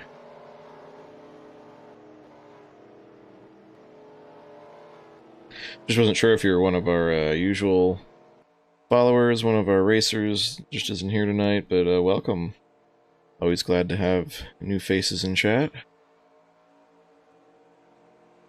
No, I'm not just talking into the void. We got another one in the warp. I think that's Tom Jackson in the Marine Machine. Serious warp there, and just under caution.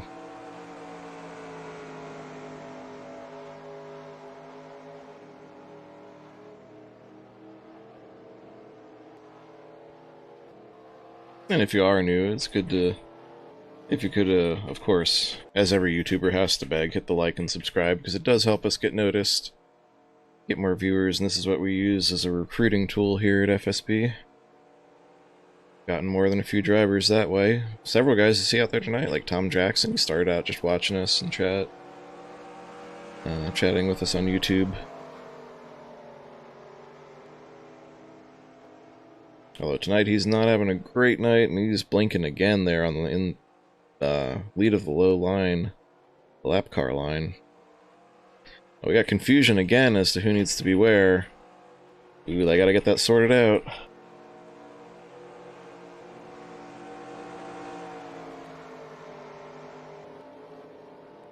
Nice.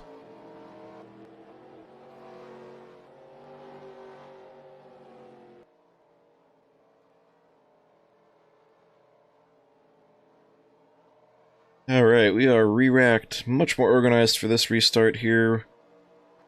We are lap 118 of 132 on the restart. Dave Jandry takes us back to green. Steve Weber in the 83 sitting in a good spot there too. P3. A little help from Chris Beckman and Jason Dulfer looking good. We haven't talked about him much tonight. He is on the high side. Pushing Chris Beckman around, running P5. Slim Jim gets to work immediately, getting down underneath Dave Jandry, but Jandry's got the help on the high side. He's got the momentum, he's got the draft. But I think the tires of Slim Jim are going to take over. Chris Beckman going with Slim, the 41 and 23. Jason Dulfer moves down. Dave Ellens. They're just going to railroad Dave Jandry, I'm afraid.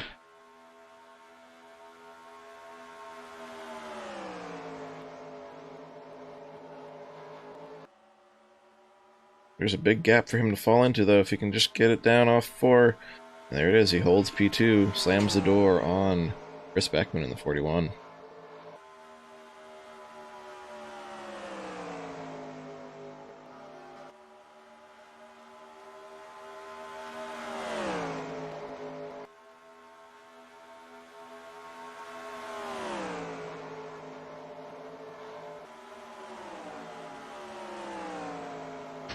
And on the right side there, you got your recent Lucky Dog recipients, the 00 Dan and the 007, and Rick Johnson, the 52.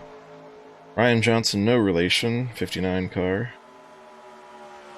They're mired in those lapped cars as they work their way back forward in the field.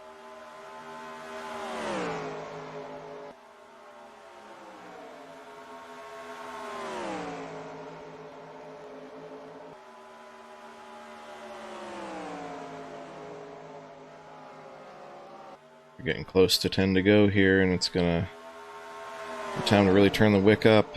Use whatever you got left in those tires.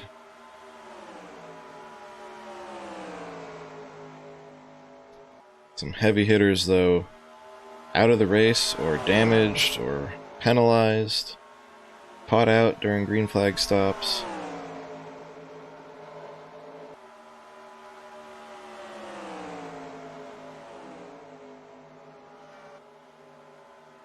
See Rick Johnson making the Jason. Oh, Jandry to the inside, got loose, caught the inside wall, saved it, no caution.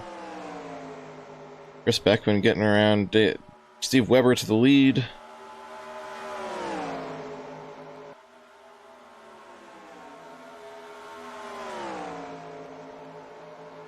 It looked like Dave Jandry just trying to turn it under Slim.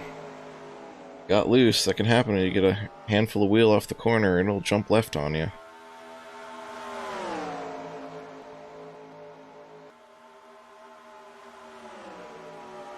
Look at that, Steve Weber, 83 car, on the point on a Friday night.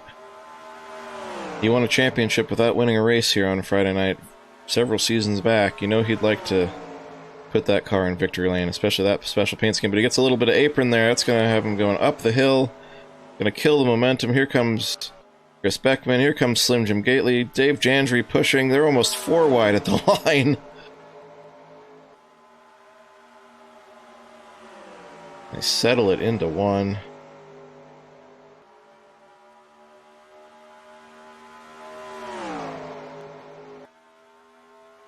There's just a pack of hungry wolves behind all of this. All that momentum got used up.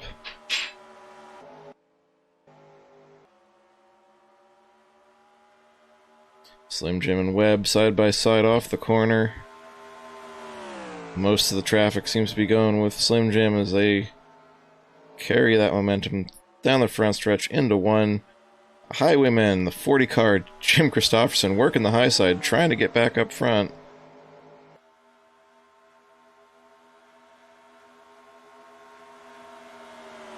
Steve Weber is not going to give up. He is hanging on to that high side, working it for all he's worth. He wants to keep that momentum, get some help behind him down the straightaways. He is holding off Dave Jandry. Slim Jim gets back around him, but he's holding on to P3. Oh, more warp out of the 23. It's settled back in. Crossover move from Webb as he looks under Jandry into 3. Can't quite complete it. And that big run from Christopherson in the 40 seems to have died out, but he picks up Will Farmer off 4.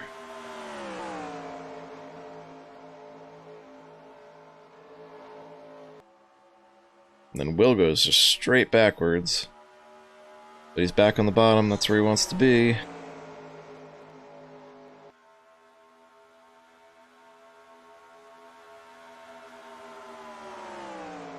And we are getting down to it, 5 to go, inside 5 to go rather.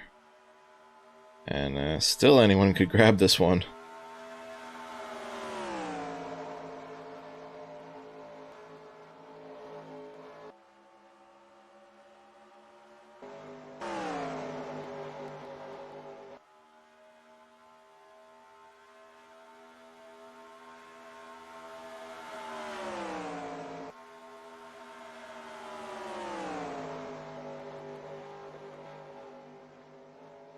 Slim Jim is hungry. He gets a big run off the corner, looking under the 41. 3 to go. Slim Jim is there. But it's tough to pass down there, especially as everyone washes back up the track and will give the momentum back to the 41. Slim's able to keep that spot though. You can't quite side draft like you can in real modern NASCAR, but he still manages to keep it there, just like a side draft would have. I thought Dave Ellens went around, but I look at my other monitor, he is fine. They're crazy go nuts all over this track. I'll split it to the spectator view as well as camera 1 here. Slim Jim back to the lead and white flag in the air, this time by. Chris Beckman wants to work the crossover, wants to get it back in that spot. Slim Jim's, where it's legal to block with 2 to go. We are at the white flag, so 1 to go.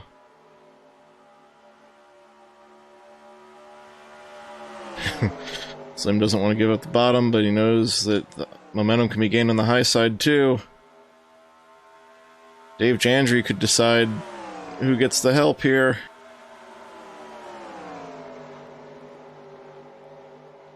And Slim Jim holds him off into 3. Oh, Christopherson around at the line. It is Slim Jim, followed by Chris Beckman right on his bumper. Dave Jandry holds on those older tires for P3. He did it, Mama Gately. Slim Jim goes out there and picks up the birthday win for Doris, celebrating 85 years. Happy birthday.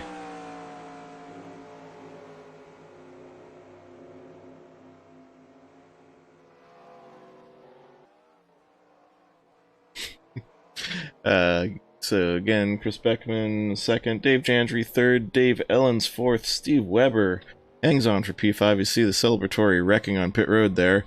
Oh, Ellens got a good shot in. Oh man, we got an impromptu demo derby on pit road.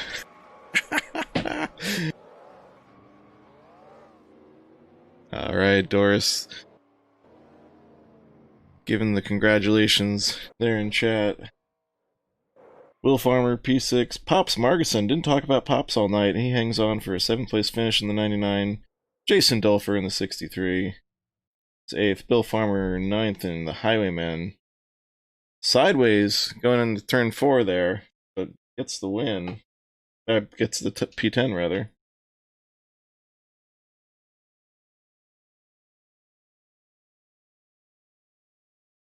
See if we would see what happened to Christopherson at the line.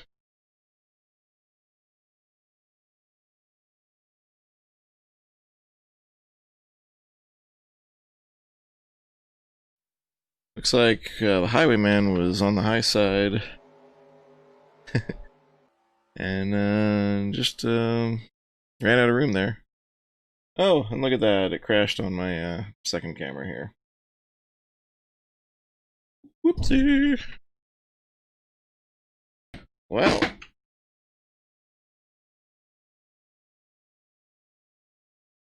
Go to the post-race show and some... Oh, Dan, where'd you manage to bring it home in there in the 007? Dan?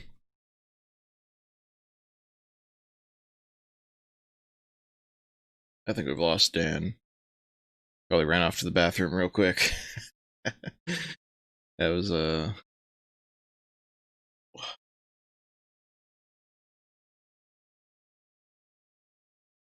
Well, I meant to have the Victory Lane song from the game and stuff up there, picture and everything, but the game crashed on me. So that was gonna be my substitute for Milty tonight.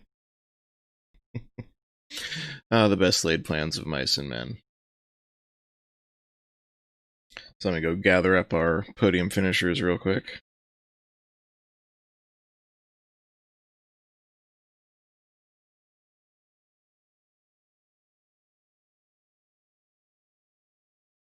That was a good watch there, Albert.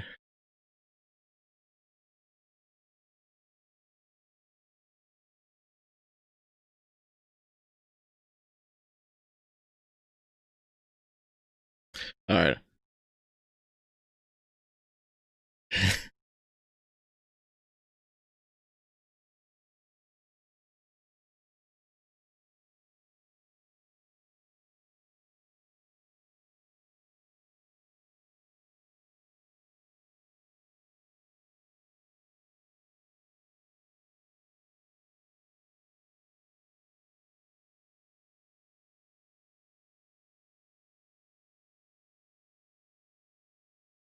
All right.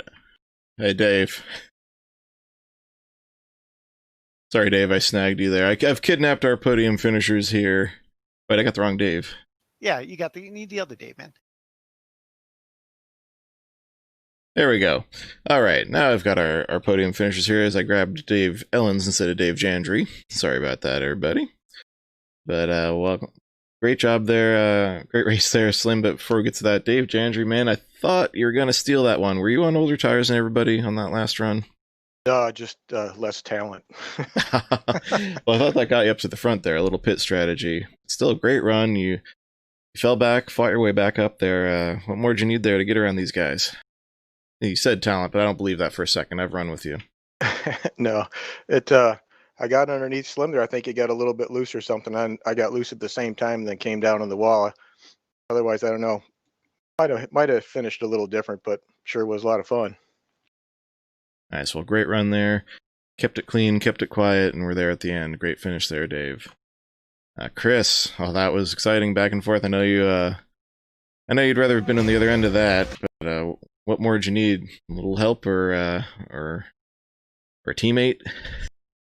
Yeah, maybe just a little more green flag race and A little more green flag. Yeah, I think me and Slim were pretty evenly matched there. He got out in front of me, and I could have dumped him at the end, but I'm not gonna race him like that, man. We're gonna run each other clean, and it was good. It was a good run for us. I felt like we didn't really race anybody all night till the end, so it was good. Well, at least you got to race for it when it counted. Yeah, definitely some cautions out there. A lot of rear end damage that just led to more cautions from the previous caution. So that's how it works with aero sometimes. But still, you did what you needed to do, kept the car clean, and gave it a great run there. So good job, Chris. Yeah, we were running our Curtis Turner tribute car tonight, so I wanted to make sure and keep it up front, give it some good camera time. I felt like this track kind of owed me one, and I feel like maybe it paid me back. It was a good finish. This track has owed me one for about 5 years, so keep keep trying to cash that check. I'm sure it was a good show. It was fun racing. It's a good high-speed track.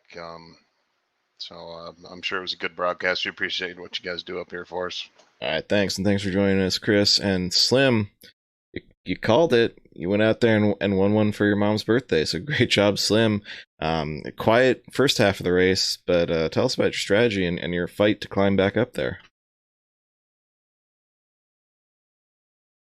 Oh, I know what he's doing.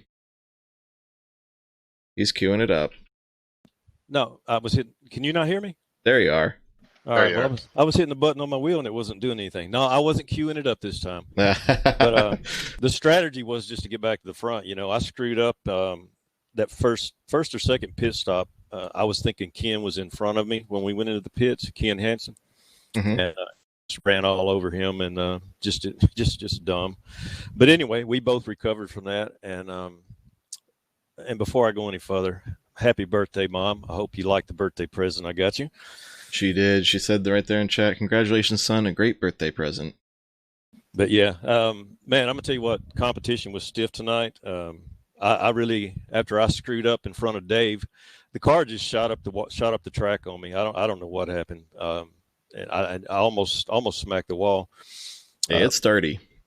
Managed to get it back, and then I had to battle with Chris, and I really didn't think I was going to get around him, but managed to, and tried to race him as clean as I could, and I know he did the same. So great job to those two guys. Well, awesome, great run there, and big points shakeup. Anybody know what happened to Matt Watkins? Did you notice he retired suddenly? Gearbox is what it said in the standings. Yep, he said he blew a gear, I think. Yeah, but if it wasn't fourth, he can still just run it. Unless he lost the ball. I guess so. Well, that's huge. That drops him down to third in the points, and your new points leader is Chris Beckman. Well, so there you go. I mean, I think I called, even though I exempted you from the broadcaster jinx on a race-by-race basis for the season.